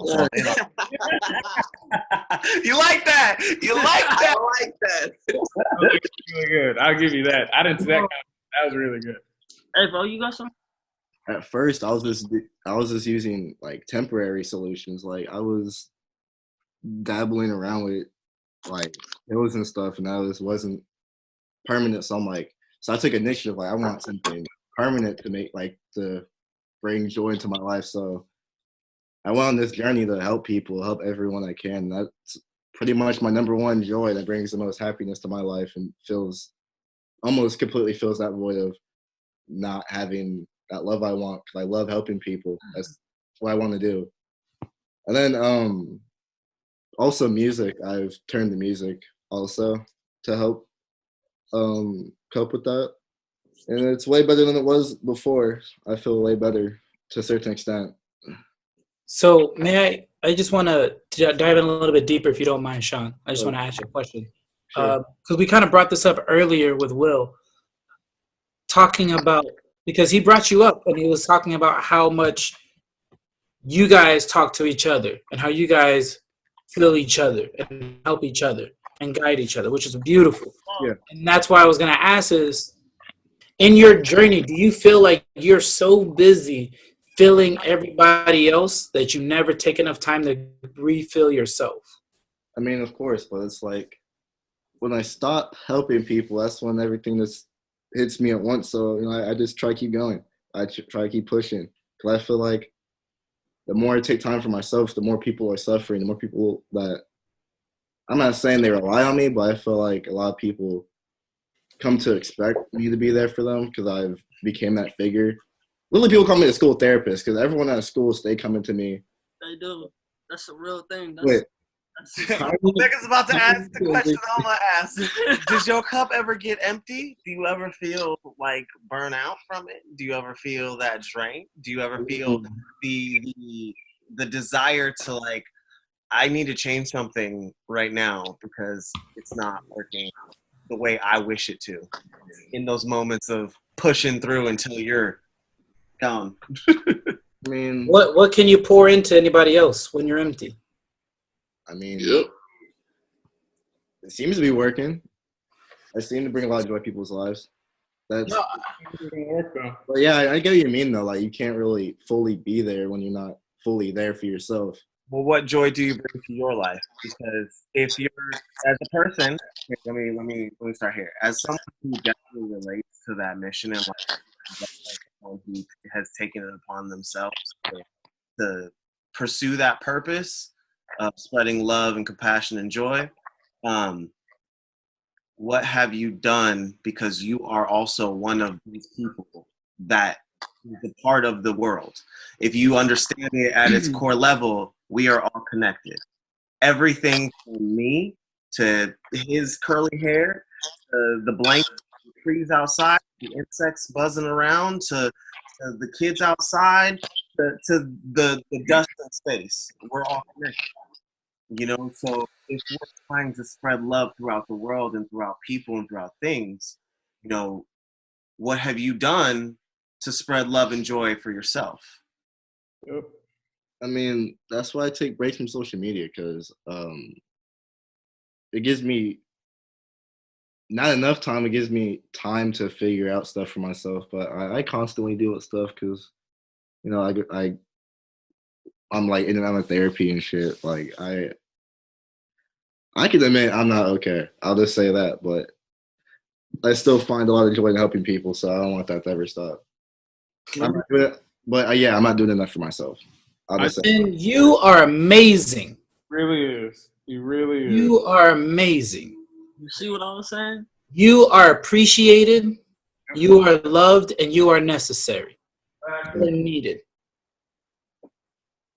And I want you to remember those three things. I tell everybody that's been in here that same three things, and I want you to hear from my mouth. You are loved, you are appreciated, and you are needed. Remember that. Hold on to that. The reason why I asked you, how do you get filled, is because we all have filled everybody else's cups all the time, to the point to where we're running on empty. And sometimes you got to be careful running on empty because all you're doing is more damage to yourself. But you did say something that was absolutely beautiful to me. You said, I'm in therapy. Yep. Which means you are already on the track to filling yourself and learning how to. And that is a beautiful thing. And don't let anybody else tell you differently. I mean, it's not really worked for me so far. That's why I've been in and out. I haven't been able to find the right person. But I'm trying to get better, so I'm trying to find the right person that I feel comfortable talking about myself to. And that's really important, having that connection with your therapist, having with somebody that you can feel comfortable, safe space enough to open, because you're about to crack yourself open raw. So, that is a really important thing to hold close to you, and to really to judge with each person that you come into contact with, because a lot of times what people don't share with others is that if you're going to therapy or you're looking for a therapist, it's like looking to buy a car. You have to test drive them, talk to them for 30 minutes, feel them out, go for one session if you can, if you feel like, promising. Then you get to that session, you're like, ooh, no, I'm out. Like, you know, because that could also happen too. But it's just like this constant trial and error, and it can sometimes feel like a monotonous sort of thing where you're just like, this might not work for me, and I really would like it to, but it's not going to. But it's just kind of like this flow of like, all right, I need to gallop over here. All right, that's not working. All right, I'm gonna go over here. Oh, maybe if I look in a different community, because there's all different communities and different types of therapists that specialize in different things. I mean, a therapist in Berkeley is going to be vastly different from a therapist in Silicon Valley, in like Santa Clara area. You know, because the person in Berkeley is going to have a more Berkeley approach to it, which is going to be more spiritual, energetic, understanding, hold space, no different things that, you know, some people who are used to that sort of handling get it in that area, as well as in like someone in Santa Clara. It'll be more of a business-minded or straight into like a, hey, you know, like let's get to the root of this problem, but I don't, you know, like I wouldn't say there's no finesse. It's just a different type of finesse to handle those situations. So you know, trial and error. That probably is part of the issue. Like, I don't know. The therapists out here, like, there's nothing against them. They're just not for me. Like I said, I'm an acquired taste. I'm quite different. I can't connect with any of these people, any of these therapists where I'm from. Like I said, nothing bad to them because they seem like great people. I've talked to a lot of them for hours. They seem like amazing people, great families and stuff, but like they're just not for me. Yeah. This is my therapy. Yeah, for sure. Let me jump in real quick. One, thank you for exposing yourself, Chief. I think that's super dope. Hats off to you, sir. Got the utmost respect for you. But the biggest thing, if I can say anything, you was like, I'm not okay. And one thing I had to learn, and I'm still learning now, it's okay not to be okay. You know what I'm saying? And like, it's okay not to be okay. Like, trust me, Omega can tell you because of the guys that I talk to, other guys conversation, Omega's the guy who I talk to most. And it was Omega. About how long was I MIA? Too long. Okay. But I'll say a solid 2 weeks. Okay. And so once we talked, Omega was like, oh, I had no idea of that. That makes a lot of sense. I didn't know, but hey, thanks for sharing that. Now I know here's some tips how to deal with that. And so I did put one of those tips in effect maybe about last week or so and just giving him a heads up. Basically, Chief, one thing I know, we all going through, we all have our own issues. I can promise you, and it's nothing against y'all gentlemen, you can line up every guy in this conversation and be like, hey, what's something that you're dealing with right now?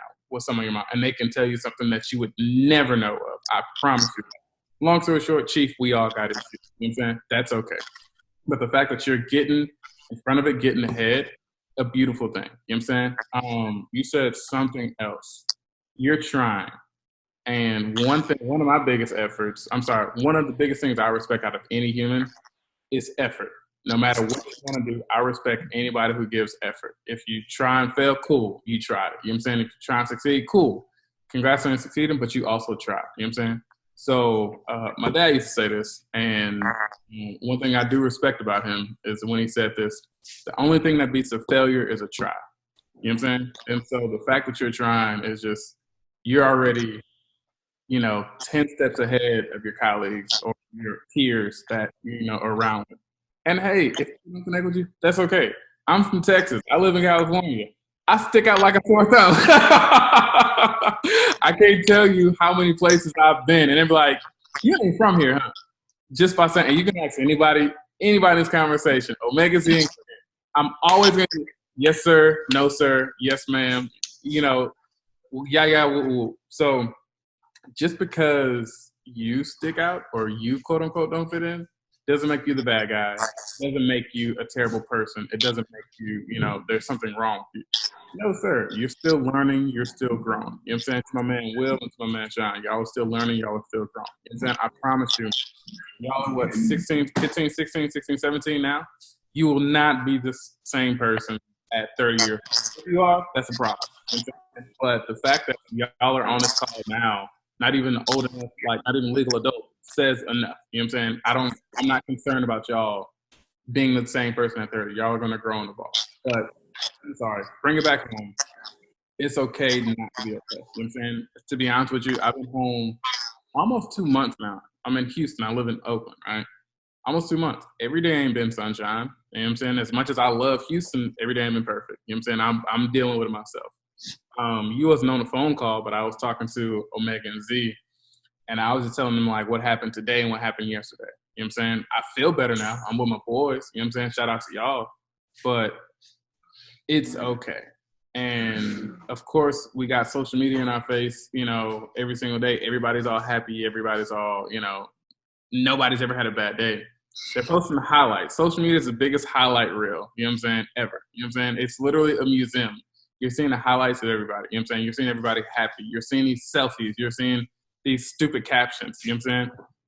You don't see the sad stuff because why? That doesn't drive content. You know what I'm saying? You don't see, man, I just really don't feel like getting up and doing anything today. You know what I'm saying? You don't see, I feel like I'm submerged underwater. You know what I'm saying? Like, you don't see that. You know what I'm saying? I'm not trying to post that because, one, I don't want to hear everybody in my business. You know what I'm saying? But anyway, that's beside the point. It's okay to feel that you way that you do. You know what I'm saying? My thing is be kind to yourself. Show yourself some grace. And just take it a day at a time. Thank you. More than welcome, sir. Words from Z. When was the last time you told yourself you love yourself? And that's a question to you, good sir, Sean. Don't feel bad, because check this out. We had this exact same question last week, and all of us had the same look, too. We always like, We were all like, It's normal, man. It's years. and I can tell you right now, I still haven't done it.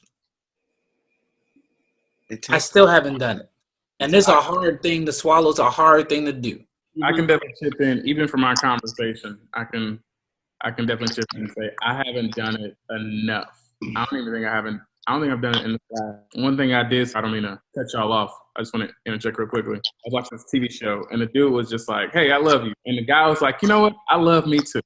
And ever since then, I think I said that to Z recently. I think I texted him that, but I want to say it because of course you can text it, but I want to say it though. Like I want it to come out my mouth. You know what I'm saying? So I'm sorry. Go ahead, Omega. No. It's good. It's good. These are the type of conversations that we're going to have. Yep. This is the type of deep stuff we're going to talk about. Right. And I'm not asking you, and I'm not saying this to put you on the spot and make you feel uncomfortable. I'm just probing you to have something to think about when we're done. I understand, like Omega said, you know, it's been a long time, if at all. Many of us have said, you know, but to understand that reason, Richard put it beautifully because he said he texted it to me, but he wanted to say it out of his mouth because there's something in saying it. Because words are powerful. Like I said before, having negative feelings, saying negative things will generate poison. Saying positive things, gassing yourself up, putting that energy out there, the law of attraction, it will come. Those things will start to come. The feelings, the emotions, the power behind saying I love you to yourself. I love me.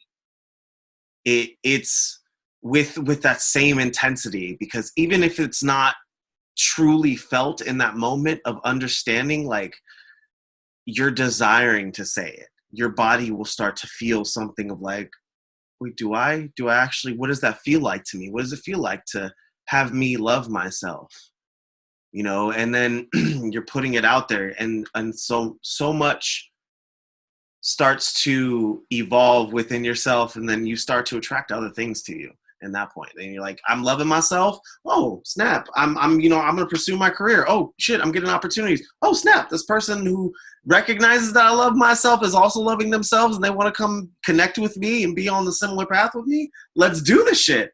Like it's that flow. It's that rhythm. It's that growth and evolution. But gotta use your words, and it's hard. It's hard to do that. It's hard to do it if you've never done it. It's hard to do it even if you've done it last week, because there's going to be shit that comes up like all the time. Like I said before, it's not just going to be like okay, I've done this and now I'm done. I've completed the mission. Now I have this skill and thing forever.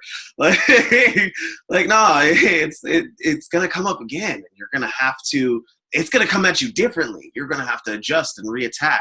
Of like I fucked up something that I know I've been good at for a long time, you know, and just because I slipped up a little bit, that moment of downing myself, I could take that moment and beat up myself, put myself down, you know, like fuck, I should have got that. I know it. I do it a million times. Instead, taking that moment and being like, fuck, I forgot it. Well, all right. Forgive myself. I know what I'm going to do next time. I know it. I know this. Like, that's the thing is like, I am smart. I know what I should be doing. I've got this. Let's switch it up. All right. I love me. Let's do this. And, you know, like go right back into it because that sort of energy, that sort of intention, that sort of power can also be your drive for anything. Okay. Soapbox done. Well said, Z. Well said, sir. I wanted to take it back to what I asked earlier, to what I had asked all of you earlier, and about the whole how do you cope with that thing. And Richard, I like what you said about saying how it's okay to be not okay and everything. And I liked where the conversation had. I think it's beautiful where the conversation just went, how it turned and everything. But I wanted to get back real quick, and I wanted to explain why I had to ask that in the first place. The reason I had asked that question in the first place of how do you cope with that and how do you face that is because I've been in a situation where I've lost myself in a situation where I'm trying to find that same connection through lust with a lot of different people, and it's a lot of different people. Like me and Sean talk about it all the time, and I mean obviously not recently, but before the whole quarantine and everything like that. Like then I was going over to random places and shit, just fucking around trying to figure out if I can get that same connection that I have such a desire for. And Sean's always telling me, bro, you need to stop. And I'm trying very, very hard, but for some reason, I'm unable to. Thank you for sharing that. Do you recognize it in the moment as that's what you're doing and that's why? But like going out and trying to fill this hole with lustful actions and physical satisfaction. That's exactly why I keep doing it. I mean, but like in those moments, do you know that's in why? those moments, part of me does, and then part of me has this goal of, okay, I need to do this because nothing's working for me. Nothing ever has. Maybe this will work. And then after it's done and I'm done doing the dirty, you know what I'm talking about? I'm kind of sitting there like, I didn't work at all. And then it's this cycle. Yeah, very important. Very important. He's correct. Before you go there, because I know where you're about to go with it, I just want to say the reason why I pointed to that book, until you can learn how you need and want to be loved, you're always going to go to the easy route of what you think it is. Mm-hmm. So until you know this is how I need love, you're going to go to the physical route because that's the easy way out. And I know this because I did it for many years. Right. But I'm telling you, if you can find somebody, when quarantine is done, because right now you're practicing abstinence, believe it or not. But when quarantine is done, try not to smash the chick until you find the one that knows how to do this. Ooh. It's true. It's true. Like Omega said, man, that book changes things, man. And like after you read it once or you take the test once, you're like 16, right? 16, 17? Yeah. For you and Sean, man, take that test again a year or two later. Mm-hmm. You're always evolving. Yep. So when I was like in this relationship, like her mom told us about the book. My love language was words of affirmation, right? Mm-hmm. 2 years later, my primary love language was quality time. Mm. Ooh. So you're always evolving. But at the same time, when you're evolving, make sure that you know she's evolving and how can you address those love languages that fit her. But more importantly, the whole lust thing, man, I've been there before, man. I would say, man, be mindful of, look at your day as like 100%, right? What are you filling yourself up with in your free time out of the day? Is it like something you're learning about that could be like that help you grow like mentally, spiritually, or something you're learning how to like do things? What type of music you listen to? What things are you watching? But more importantly, what do you do in your free time? What makes you happy? Yep. Music. That's Music. All right. So what genre of music? specifically hip hop, rap. Specifically hip hop. So is that like I'm not about to date myself, but it's basically, is it more of the conscious hip hop or is it more of the Migos type of stuff? Both. Both. All right. No. So I would say pay attention to what the messages are in the music, and if a lot of it is with women and ended up in a bed, start calculating that. Mm. Just think about how much am I feeding my flesh versus how much am I feeding my mind. Because that one album you listen to the baby or whoever it is, you could have listened on something from like a TED Talk. Yep. Mm-hmm. There's a lot you can do in your spare time. And I think that's what separates a lot of us, is what do you do in your spare time that helps you become a better version of Will? What helps you become a better version of Sean? If everybody else is just going to listen to such and such, drink this, smoke that in their spare time, and you're feeding yourself knowledge, you're ahead of the game, man. Man, So just be mindful of that, man. May I interject a little bit? Yeah. It's something that I believe Joe said this. Either I'm just like putting Joe's face to it or not. But he said that, you know, the first thing you start off in the beginning of the day is what you're going to is where your brain is going to focus. So if you're, I think, I don't believe it might not have been in here, but he and I were talking about it of like, if you're working on a project, you're working on something and you're focusing on it towards that, and then you stop, you start like a video game or whatever, in your mind, like, and you stop and you're like, I've hit a wall, I don't know what else, so I'm gonna go play some games now. And then your brain, that's basically telling your brain, hey, I don't care about this anymore. I'm now gonna focus on how I can beat this video game because it seems like it's important to you. But you know, it's where you put that focus, what you're feeding, as Cranberry said. You know, if you're feeding that part of you that wants to grow with little things, like if instead of listening to something, you know, like some booty music, whatever, watching whatever, you know, like I'm throwing on my you know, like I have it in my ear the whole time, or I'm like focusing on, you know, Samuel Jackson telling me how to say motherfucker 40 different ways.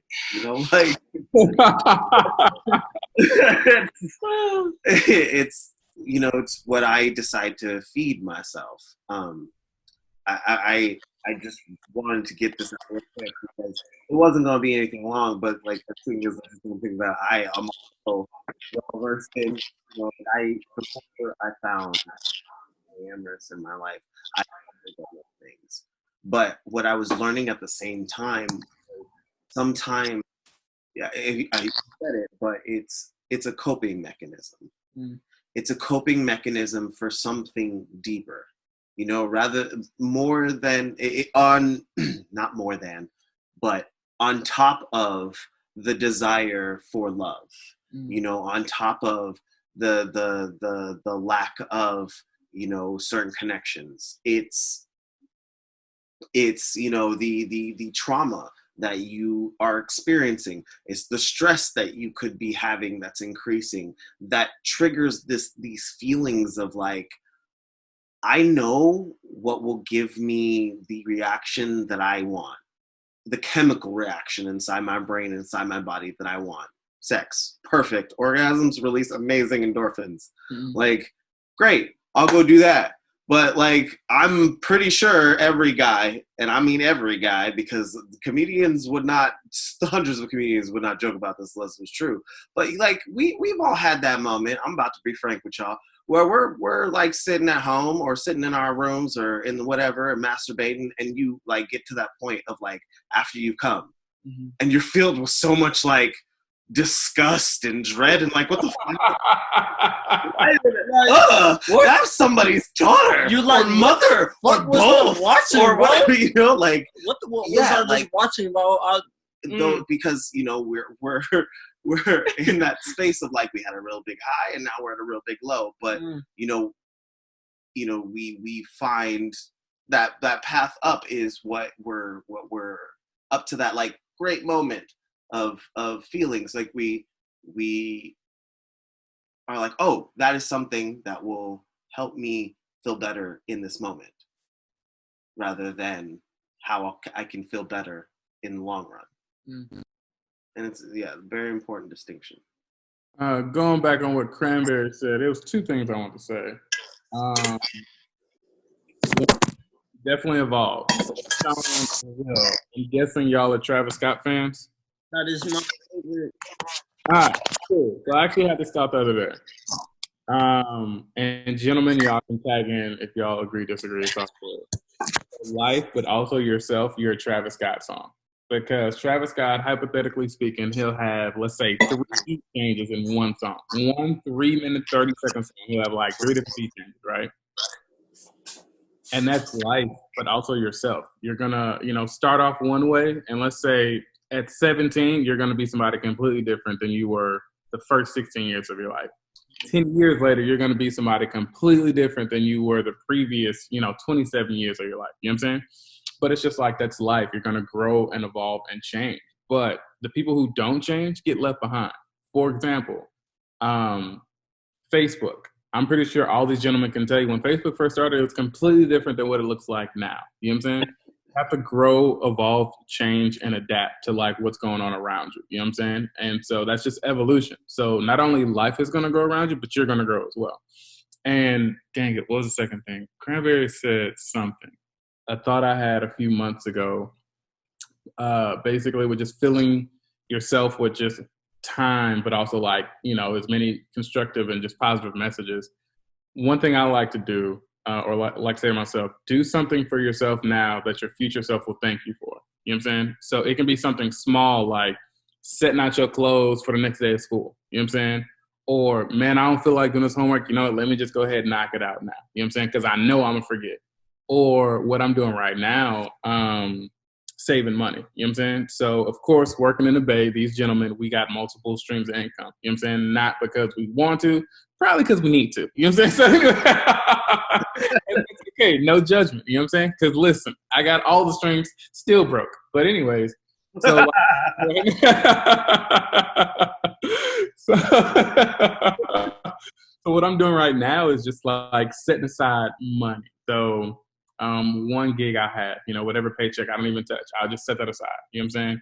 It's just, and who knows, that might grow into 5,000, whatever it goes into. My future self is going to thank me for that. And so just start small. You know what I'm saying? Whether instead of, all right, I done spun this album, let me see what this TED Talk talking about. And I'm going to be honest with you, you're already making an investment by being on this conversation. So thank you. I hope we all got some gems that's going to help you in the future, but also help someone else as well.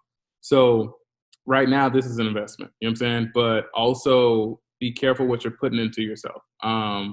These gentlemen can tell you, specifically Omega and Z, I love podcasts, you know what I'm saying? If you ask me, that ain't a free game, you know what I'm saying? Conversations being had that you can listen in on, you know what I'm saying? And information that you can get that you never had before, never heard before, you know what I'm saying? And it's literally free information. It's literally like an audio library. You know what I'm saying? There's so many things available to you, and it's literally at the tip of your fingers. It's never been easier to get free game, ever. You know what I'm saying? In the history of the world. So, yeah, that's it. Speak that truth, brother. Because, yes, I agree. Well put. I do want to say one thing, and I don't know if anybody else has heard this, but I want to say this to everybody. To be successful, you must surround yourself with successful people. True. Whatever the success you wish to have, surround yourself with that. Yeah.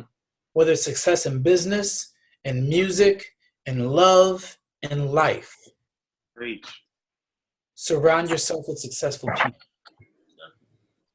I mean, that's why me and Will got connected so easily. Me and him are people with similar goals. We want to make it similar music business. So I surround myself with artists I can see making on top of music. I'm not gonna be hanging out with like there's no like offense, but like some whack ass nigga who can't even spit. I'm not gonna be hanging out with them because they're not gonna help me in my journey.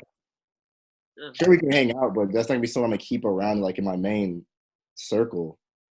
I keep around people who want to do things in their life, people who want to change the world, people who have dreams and hopes and stuff. I don't want to be hanging around people who are stagnant, who don't want to do anything in their life. It brings me down. That's why we don't got no friends, bro. We got a handful of those. That's it. A handful of those. I did want to drop it before I forgot. It's something that Omega says quite often that like he said earlier, but I want to like reiterate it and like highlight it one more time because he says sometimes people come in your life for a reason, a season, or a lifetime. Indeed. When he said that to me for the first time, it stuck with me because it's true. And you have to remember, even if those people are in your life for the reason, season, or lifetime, they can never walk the same path. You walk your own path to your own end. A person can come and walk next to you on your path in their own path, but can never walk the same way. Man, like what Z said is true. You can only walk your own path. Like Omega said, surround yourself with successful people. And that's true, man. The more you're around different people with different mindsets, I know it sounds weird, man. You kind of like take on some things of them, man. You may start seeing things the way they see things. You may learn, oh, okay, so Omega spends his money this separately. You may learn money saving habits by just having a conversation with someone. And I know Sean said something about, man, that's why we don't have a lot of friends, man. One thing I had to learn the hardest was it's okay to not have a lots of friends. But when you think about that, think about what the definition of a friend is. Like America has this whole thing and social media has it. I have like 5,000 friends on Facebook. And everyone thinks that's cool. But really, you just have like, those are just associates. You usually have that tight-knit group, and a friend is like somebody that's going to ride with you. Like someone you would tell your closest secrets to, someone that's going to help you. So don't ever feel like, man, I don't have that many friends. It's actually usually good because you're not spreading yourself so thin. That's the problem with social media. People get caught up with, oh, I need this so much followers. I need this many friends. In reality, they ain't even real friends. They're people who like your pic, they'll comment, and then when the time comes where you're down bad, you need some help, they're not going to be there for you. They're going to be nowhere in sight. People of this generation who've grown up with the internet kind of bubble. I'm not saying everyone, but a lot of people do bubble into that category of wanting that social media attention, thinking it's actually real attention, but it's really not. These aren't your real friends. Your real friends are people who you can have a deep conversation. You can have like a 4-hour long conversations off of something stupid. As me and Bro do on the daily, damn near. Yeah. No, I think you're right about not having not worrying about having a fuck ton of friends or anything. Exactly. People too caught up with it. For me personally, I'm just happy that I have Sean. Simple. Because if I didn't have Sean, I wouldn't have anything. Like as far as like I fuck people, I'm very social. And he knows this. I get crazy. I get weird. Like, I talk to everybody for no reason. And sometimes people are like, yo, get the fuck away. No, but he knows this. Like, he knows that I just fuck with a ton of people for no reason, and a ton of people mess with me. But it's different than having a genuine friend in real life. I have Sean. I'm very grateful to have him for everything, whether it be I was just working on music together, just being friends, like just in general, just having him as a person there for me is good enough. I'll take one of you over a million friends any day. It's simple. I'd rather have one genuine friend than a group of 15, 20 people who aren't even really there for me. Swans. All right. Well, I thank y'all. I appreciate y'all. And I want to say I love each and every one of you. And I want every one of you to love each and every one of you. So I raise my glass to you, brothers. And Likewise. Love y'all, man. Love y'all, man. Y'all be safe. Love you. Have a good night. Stay inside. Hey, Welcome to the Please stay inside. Yes, please. Welcome to the group. Sorry.